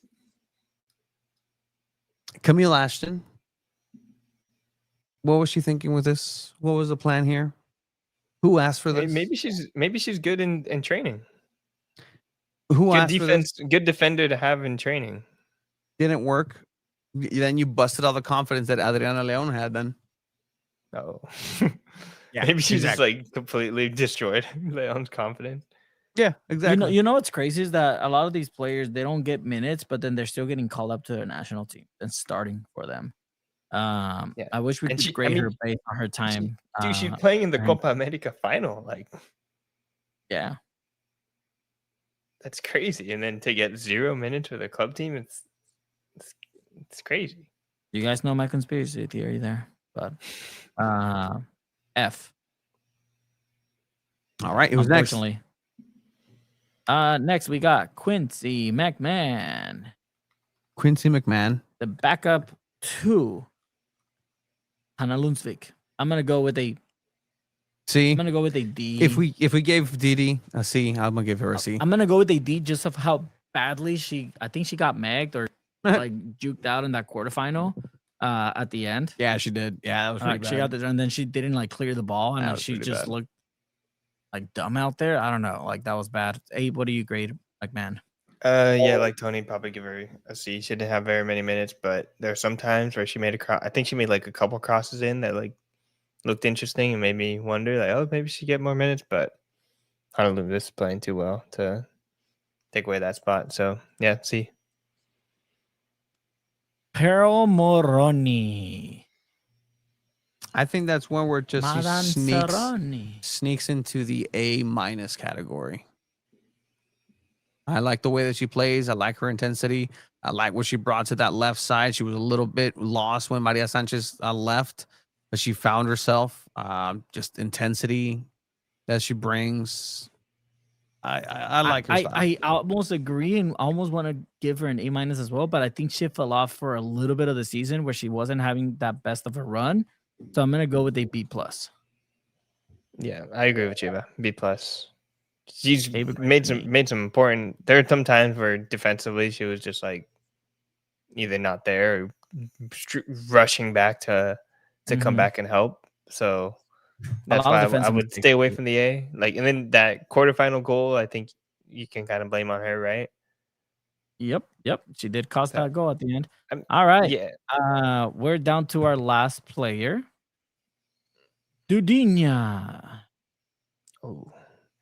It took her a little bit to get accustomed to everything, but I'd probably give her I give it an A. a B+. I give it an A. Just of the impact she made at the end of the season. Like if it wasn't for her, they would have not like be as competitive as they were on those last couple games. I mean, she had what, like I don't know the exact, like 4 or 5 goals in like 4 games. Yeah. So I think just because of that, and I'm gonna give her an A-.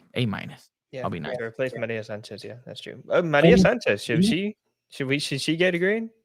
Maria Sanchez is not in the roster anymore, so she does not get a grade. She showed up to the first semester and then didn't show up for the final. Yeah, you ditched. Can't get a grade. I mean, she went to a different school actually, and she's gonna go take the final and for Tigres. She's in the final right now. Wasn't a Mike Tigres edition can give her a grade. Dudinha, Tony. She gets a B+. She gets a B+ because I thought she was gonna just acclimate a little faster to the league. She didn't understand your Portuguese. C+. No, I think like the impact that she made off the gate, the talent is obviously there. Took her a little while to get acclimated. She's still a young player, and so I think that a lot of the creativity that San Diego will have moving forward will come through Dudinha. But I think just because it did take her a little longer to kind of acclimate into the NWSL, I wouldn't be comfortable giving her that A, but she did very well. B+ is what I would say on that. All right, that's all the players we had. Do we favor Emmanuel?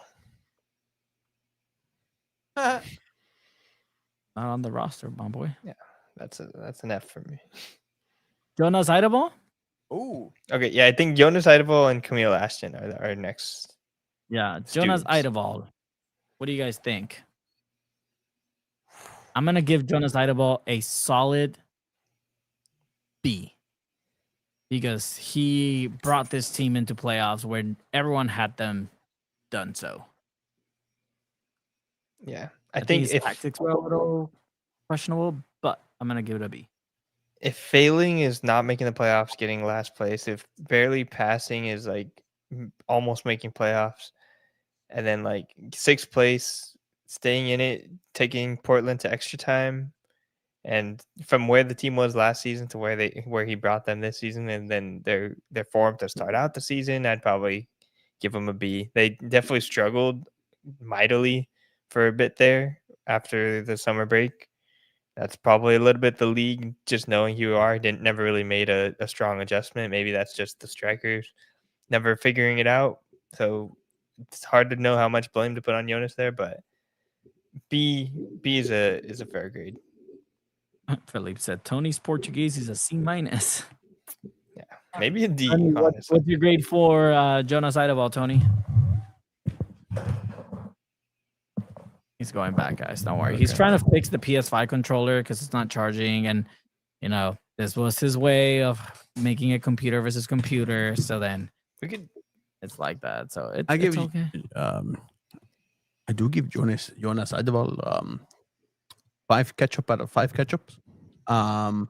He's easily just the best version of what, like, I don't know. I really like his coaching. I really like his coaching style, his philosophy.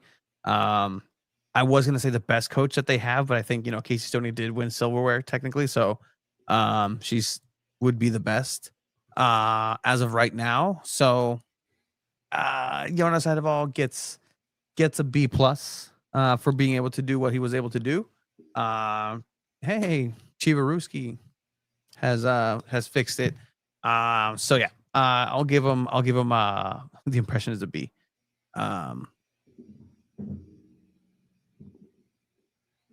Okay. Camille Ashton? Building the roster of this team. C?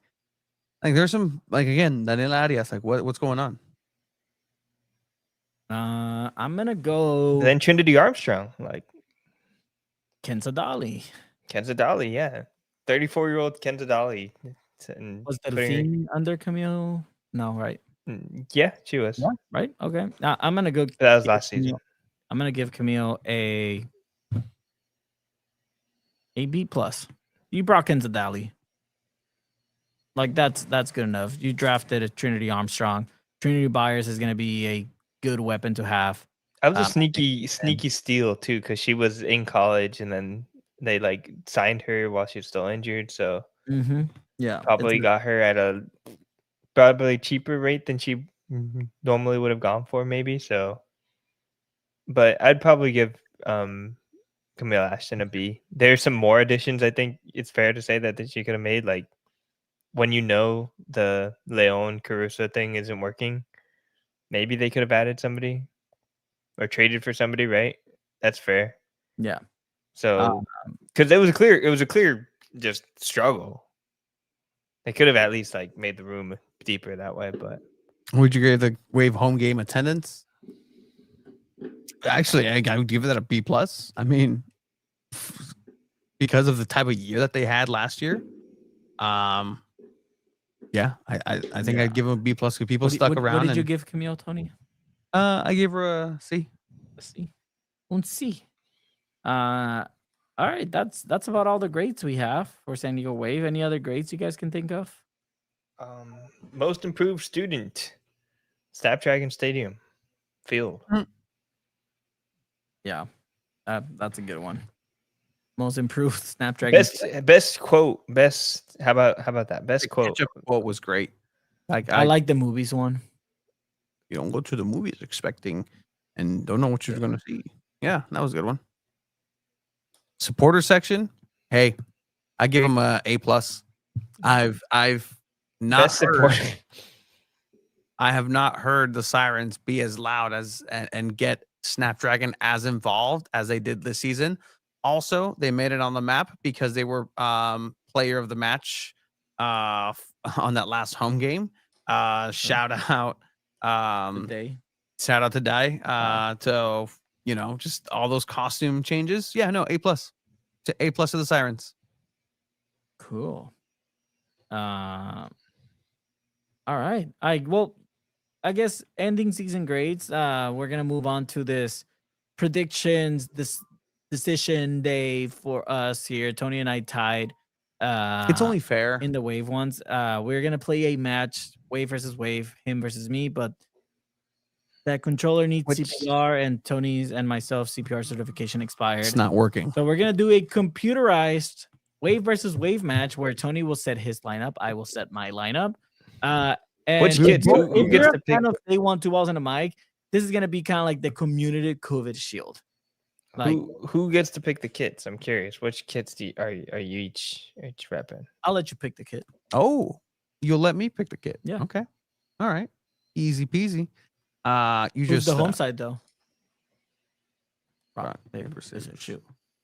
I Yo am. gané, pues. I'm the home side. All right. You ready for this, Abe? Yes. All All right. right. Thank you guys. This is all pretty much 2 balls and mic. Are we gonna have this on the actual podcast part too, or Yeah, we are. 100%. be so we're gonna commentate it? We're gonna commentate it. 100%. So let me just figure out how this is going to work, because our buddy Mike also changed my little layouts. Let's get where is it? You should make them play at Providence Park. That's cruel. Not like they can play at Snapdragon Stadium. Porque sale el Tony Kroos. Okay. Yeah, what is Tony Kroos doing here? All right, let's play. All right, let's go ahead and go down to learn to play. Kickoff. Kickoff. I saw it went on sale. Is it worth it, Tony? When was the last time you played? Like, when was the last time you owned one? Last year's? Guys, why is there a favorite? 22 or 23, I think. I think you should. Yeah. Give it a whirl. Okay. All right. Or should I get Football Manager? What do you think? Ooh, you'd like Football Manager better. All right. Women's teams. Thank you. Pícale en women's team. Oh, pícale. Women's teams. All right. Angel City's there. Wait, so are you home or away? Well, you flipped me off in the rock paper scissors. So So I won. So I'm home. So you're home. You're Okay. away.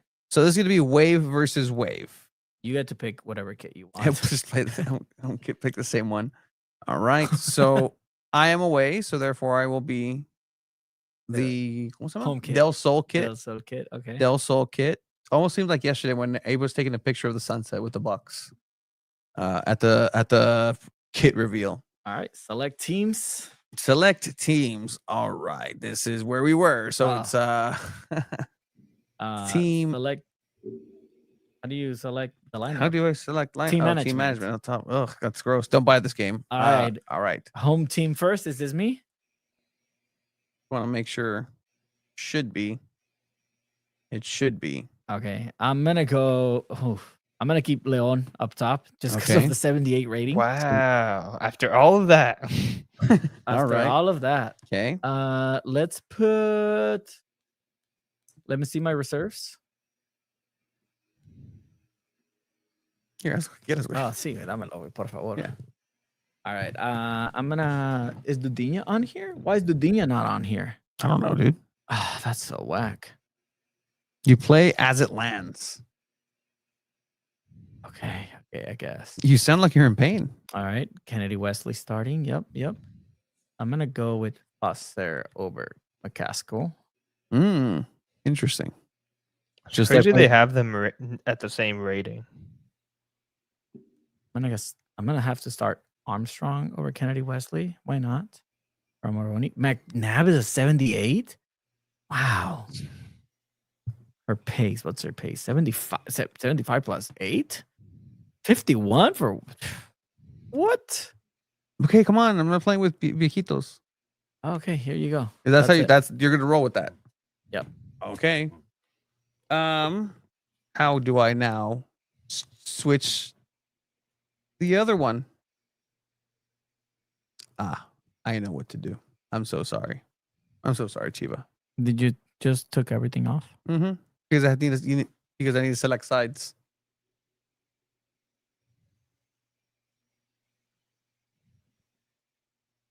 I have to be in the middle.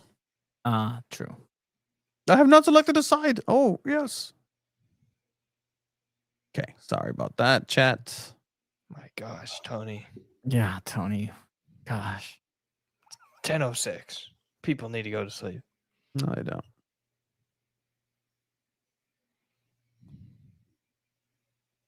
Okay, so you had.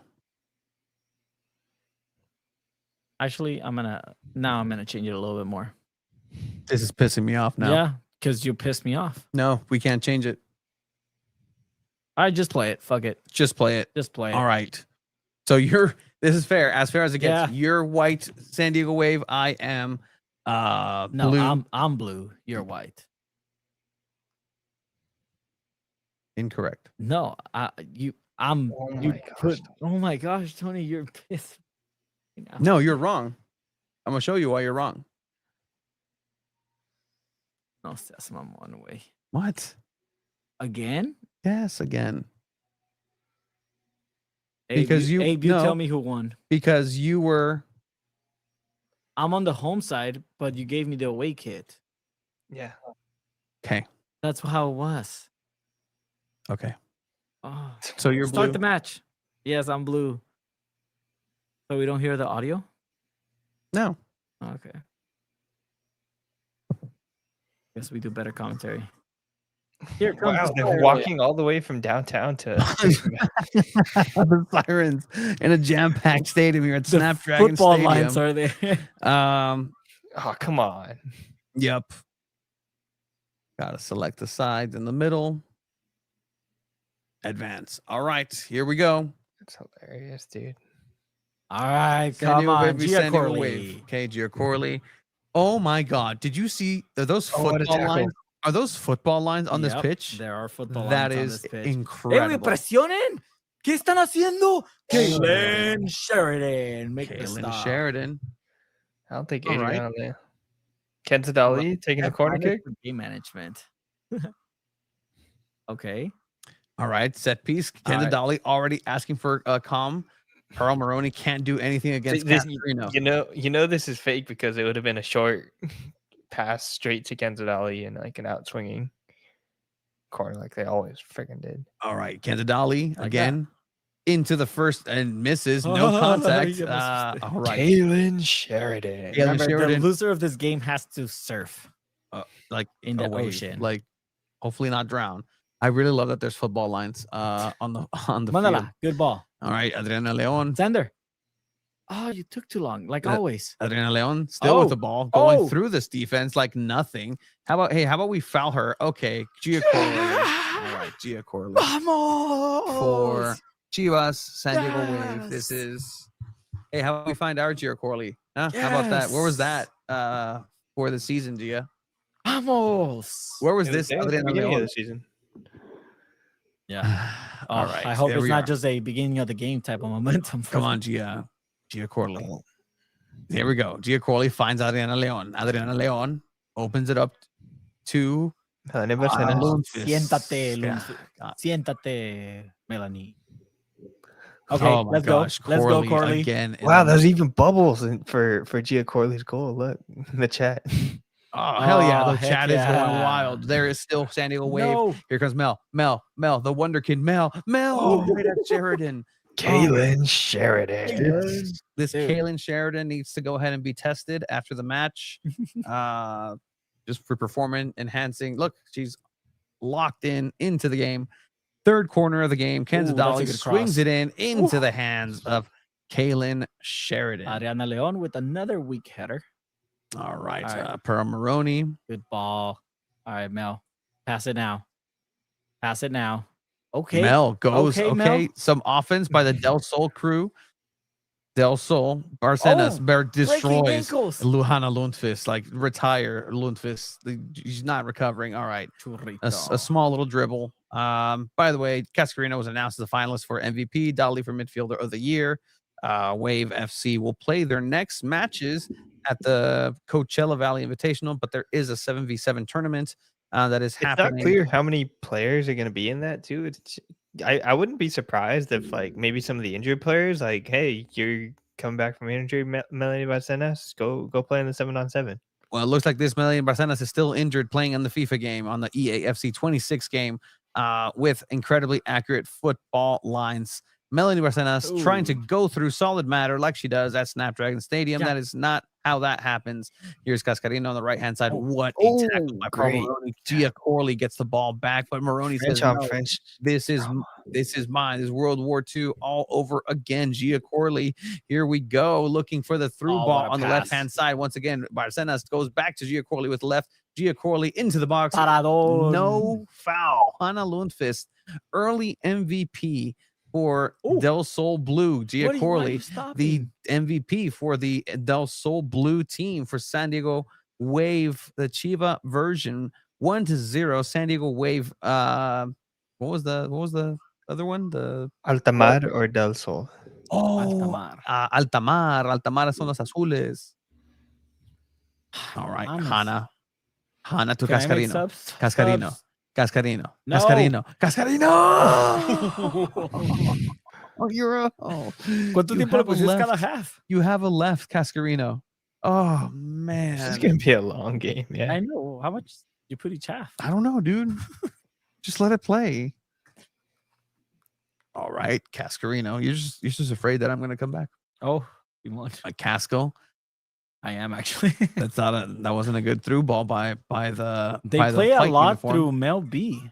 They really do. Instead of using Cascarino. Come on, Cascarino. There you go. 1-2.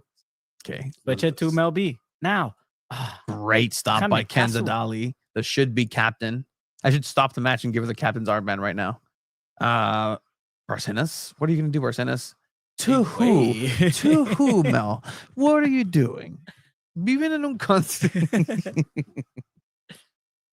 All right. Sheridan, starting with Maroney. This is kill time. Let's do it. Kill time. Damn it. There you go. There's what else is happening in the chat? Bubbles in the chat? Firmala. All right, come on, Leon. I don't like Leon. ¿Qué estás haciendo, Wesley? Oh, Wesley opened up. Oh, what was that? Tugaya. What was that? The Leon. Come on, Leon. Barcenas again. Barcenas. This game is a little too accurate. Like, I don't like this. Wait, why do you keep touching it back? Because Lundqvist, she's like, I need Send her. I need Send her. my pal. Oh, why? Great stop by McNabb. Just the experience. Wow. Hey. That's not a yellow. Hey. How is it a yellow? Adriana Leon, cool yourself down. Calm yourself. Abe, how is that a yellow? That's a teammate. Abe, can you ask the ref that at the end of the game, please? Yeah, I'll put that in the. Yeah, you're the full reporter for us. All right. Gia Corley. No. Gia Corley. It's crazy that I feel like Kenza Dali is the only one that actually looks like Kenza Dali. Yeah. Sheridan does not look like Sheridan. Okay. Kind of like that bobblehead situation last year with Naomi Gurma. The wave is happening in the stadium. In the background. It just happened. Yeah, it did happen. Oh my gosh.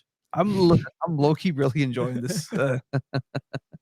Yes, good pass. Oh my gosh. This cannot 2-0 before halftime. No, cannot go to 2-0. Yes. Please stop her. Firmala. Please just break her legs. Okay. Break. Okay. Adriana. That's very accurate.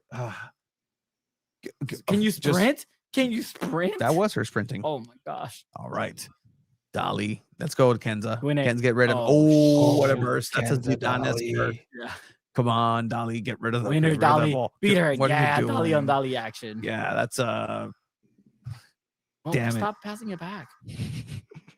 The crowd is going wild for this game. Oh my gosh, what are you doing? It's Adriana Leon. It's fine. It's Adriana Leon. No. I'm not worried. It's Adriana Leon. Where is this poll, people? Can you share the poll? Which center back did that? Was that Kirsten McNabb or that was Kirsten McNabb? But Adriana Leon, like always. I was fine. I was fine with that. We knew that was going to happen. All right.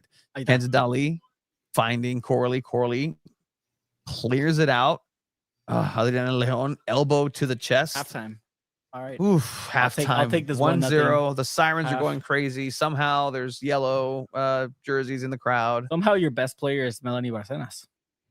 We can't. There is no substitutions. We'll see if virtual Jonas Eidevall makes a change for anybody, please. All right.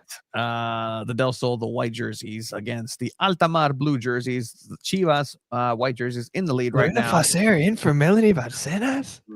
Oh, Wait, for which who? one? For who? I for think you. it's on, I on have you. Facer Oh, wow, on the Facer left on wing. on the left wing. Wow. Maybe she was injured. Maybe it was a halftime talk. Maybe I feel like she was your best player. Melanie Barcenas had a blow up with Jonas Eidevall at the halftime. All right, I like this push up. Let's go. Numbers up top. Yes.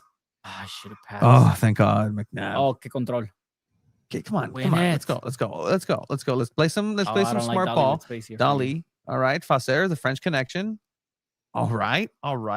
Oh, It's the siéntate. same. It's might as well have left Melanie Barcenas Send there. it through there. Find the gap. Corley. Good pass. Cambio What de if this ends juego. in a tie, guys? No, there's no ties. Okay. Tony and I both ride the wave. I think if it ends in a draw, you both have to ride the wave. And you join us. Yeah, 100%. No, I won the prediction, so. Nope. No, so you can be our instructor. Come No. on, Mel. No. ¿Qué estás haciendo? ¿Qué pendeja? ¿Qué estás haciendo? It's crazy. 619 Soccer just realized this is a computer. Yeah, it's CPU versus CPU. He was actually part of the community COVID shield about 5 years ago Yeah, with he was. CPU versus But CPU couldn't. action. God, okay. Oof. En los ovarios. Oh, Kenza ocupo Facer. otro gol. Ocupo otro gol. on the left wing. No me siento bien. señor Open it up. Stark. Open it up. Facer, you need to get rid of that Hannah ball. Lundvik Oh, is the MVP you're right now. offsides. Hannah Lundqvist on the blue team is the MVP. Much like Hannah Come on, Corley. Lundqvist defensively Pass. was the MVP Pass. for. Anyway, Shoot. please step up. Okay, that's scary. That was not okay. 30 minutes away. Oh, wave. was that the chant I heard? That's not okay. Yeah. What? No way. I apologize for. No. Ooh. Self-requested. Oh my god. They should add that for whenever you're playing with the selección and you're losing like 2-0. Yeah. Jack Corley. Like it takes like a 5-minute pause, Like, Can we and it please does take her the out? announcement. No, we can't take her out. My team requested a sub, all right? So I hope they take out Gia Corley. Oh, they did? Yeah. Sub requested. Okay. Is that Dali yours or and my Dali. team? That's my team. Cascarino has the ball right now. The Dali. Hey, how about some slide tackles? Corley. Tírale. How about some effort, white team? How about we give a shit? Or oh my gosh, Corley. Care about the badge? Yeah. There Good, is no Dali. Good, passion. Dali. There's no vision. I like this possession based stuff Oh we're doing my right God. now. Come on. Yep. This is yep. haram Find it, ball. Dali. Come on, Oh my Dali. Find the gap. God. Find the gap, Dali. Kenza. Yes, Dali. Just Yes, Dali, no, great no. pass. Okay, great, McNabb. I need just Gia Corley the out of this game legendary- right the now. legendary Kristen McNabb, just like in real life and in post matches. Oh, Dali, crack. What a play by Crack. Kenza. Open it. No, Open slide it. tackle. Oh, Yes, good no. pass. Oh no. Cascarino. Oh no. Uses that's her what's right. Caitlin Sheridan. Sheridan is yelling. All right, substitution for Facer. Both Jonas Eidevalls had the same idea. Same idea. Who would have thought? Facer on the left. Can't wait to see what my next move is after your team makes it. Oh, what a control. What a shot. Oh, no. Oh, no. See, why do you get these? Okay, another substitution. Daniela Arias for Kennedy Wesley. That's mine. I'm That's parking the yours. bus. You're parking the bus. Why am I playing Arias? What's going on here? Something we didn't see from the real Jonas. No. That's gonna be your next sub, dude. boy. No, I need When That was the real Jonas Eidevall. It would have happened in the 3rd minute of stoppage time. yeah, 100%. Just to say that she was out there. Very realistic. Says Come 619 on, soccer. Fitz. Okay, No, great good three pass. ball. Cascarino into Corley. Corley. Haz algo. Arias. Leon. Galen. Offside. No mames. Oh, Daniela Arias. Smart. Crack. Playing By the offside. hair. That's By off- the hair. Hey, crack. That's horseshit. I should have a corner. Yeah, look, Okay, Adriana crack. is upset. You should be upset, Adriana. You're getting cut after this game, so yeah, you should be upset. Come on. Yep. Find the space. There you go, Dali. Too faster. Yep. Played around. Yep. Killed his minutes. I like it. Oh, Hey, step don't up. do the one-on-one. How about Don't we do the one-on-one. No, Great, no, excellent, no, Cascarino. no, Great. Pearl. Okay, That's get why some Pearl help. got a. Why is Cascarino passing it back? Come on, Corley, Leon, it's all you, Leon. It's all you, Leon. It's all you. Classic Leon. I like that. Classic Leon. This Look at that. stupid game is too accurate. Like, come on. Play it short. Yep. I hate how this is going. Come on. There you go. Move it around. Possession base. Slide I tackle. Like this. Let's put some elbow grease in there. Like, let's tear an ACL against. Like, let's lose it there. Don't lose it there. Oh, great. Come on. Don't lose it there. Ronnie, Wesley, you step up, Dolly. Good turn. Good, Dolly. Come on, Good, Corley. Dolly. Oh, see the wave. There goes the wave. Yeah, up top. there goes the wave. Look, it's happening. Middle. Now. Pass it. We requested another sub. Okay. Your team needs some subs, dude. I don't know what Jonas Eidevall is sleeping right now. Oh no, I don't like this. I don't like this. We're very flat-footed right ¿Qué here. estás haciendo? ¿Qué estás haciendo? What are we doing? Get the ball back. Tender. Get the ball back. Tender. Get the ball back. Oh. Okay, let's cut the angle. Oh, but let's back heel not press. pass action right here. Slide Come on, tackle. no, what are you Excellent. doing, Come on. Corley? That's Can we McCaskill. please take her out? Put Kimiascani Come on, McNabb. Oh, I don't like Corley. Okay, need some help. All right, I Corley. I don't want see it backwards. I mean, like, Corley doesn't want the. Oh my gosh, Gia. Oh, what the? Oh, okay, Cascarino, la crack. Just you against the world. Against. Get it out. Come on, I need a last minute winner or tie. the water is gonna be so cold, Tony. Oh my gosh. Great shot. I'm gonna jump into the game and score. Mackenzie Robbie for Jack Corley. Thank you. Okay. Thank you. Did I do the same thing? I don't know. I think I did the same thing. Like you are making another sub. Sirens are going crazy. Okay, Mackenzie Roby for Gia Corley. No, Come on. like this. Come on. Robbie's there in she for you is. too. There she is. Oh, she's gonna be the hero. She's the hero. She's You're kidding me. Viven en un country. At least it wasn't a. At least it Sent wasn't. it to the trolley. At least it wasn't a cross to an invisible Maria Sanchez like the real Mackenzie would do. Okay, come on. Oh, come on. Yep. Come on. I need 12 minutes of added time. Heck no. Come on. There was Robbie. a whole ass. Okay, come on. Get the Dolly. ball back, and Yep. there's one more. It's over. Back to Dolly. Come on. Back to Dolly. Yes, Don't come on, lose come it on. here. That way, Come that on. way, What? that way. Go, Ref, Mackenzie, end it. Leon, End it. to Robbie. Oh my No. gosh, Mackenzie, Robbie. Wow. Let's go.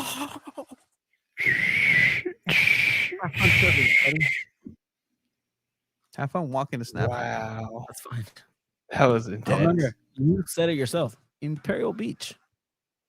Oh no, we can't. I can't go to somewhere where it's closed.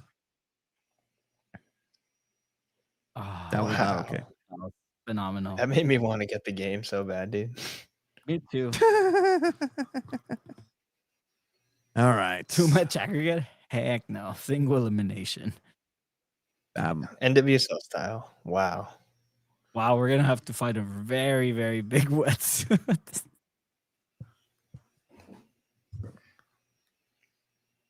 Are you a Okay, t-shirt guy in the water, Tony? Sorry, I gotta do something real quick, guys. But that's everything we have for you all. Thank you all for watching. I'm getting Adriana Leon out of this team. Thank you all for watching tonight. Appreciate every single one of you. Not a lot of soccer happening here professionally in San Diego, but we still bring the entertainment to you all. We will see you live from Snapdragon Stadium next week at 5 p.m. Damn, that's crazy. 619 Soccer's friend request left on red. Tony, come on. What are you doing? He didn't send one. I'm looking at it right now. That's crazy. Yeah, that Joy. All right. Anything Thank else, you, guys. gentlemen? Good Thank stuff. you guys for watching. Looking forward to We'll next see week. you all- Yes, Short sir. pod We'll next see week. you all next week. Laters.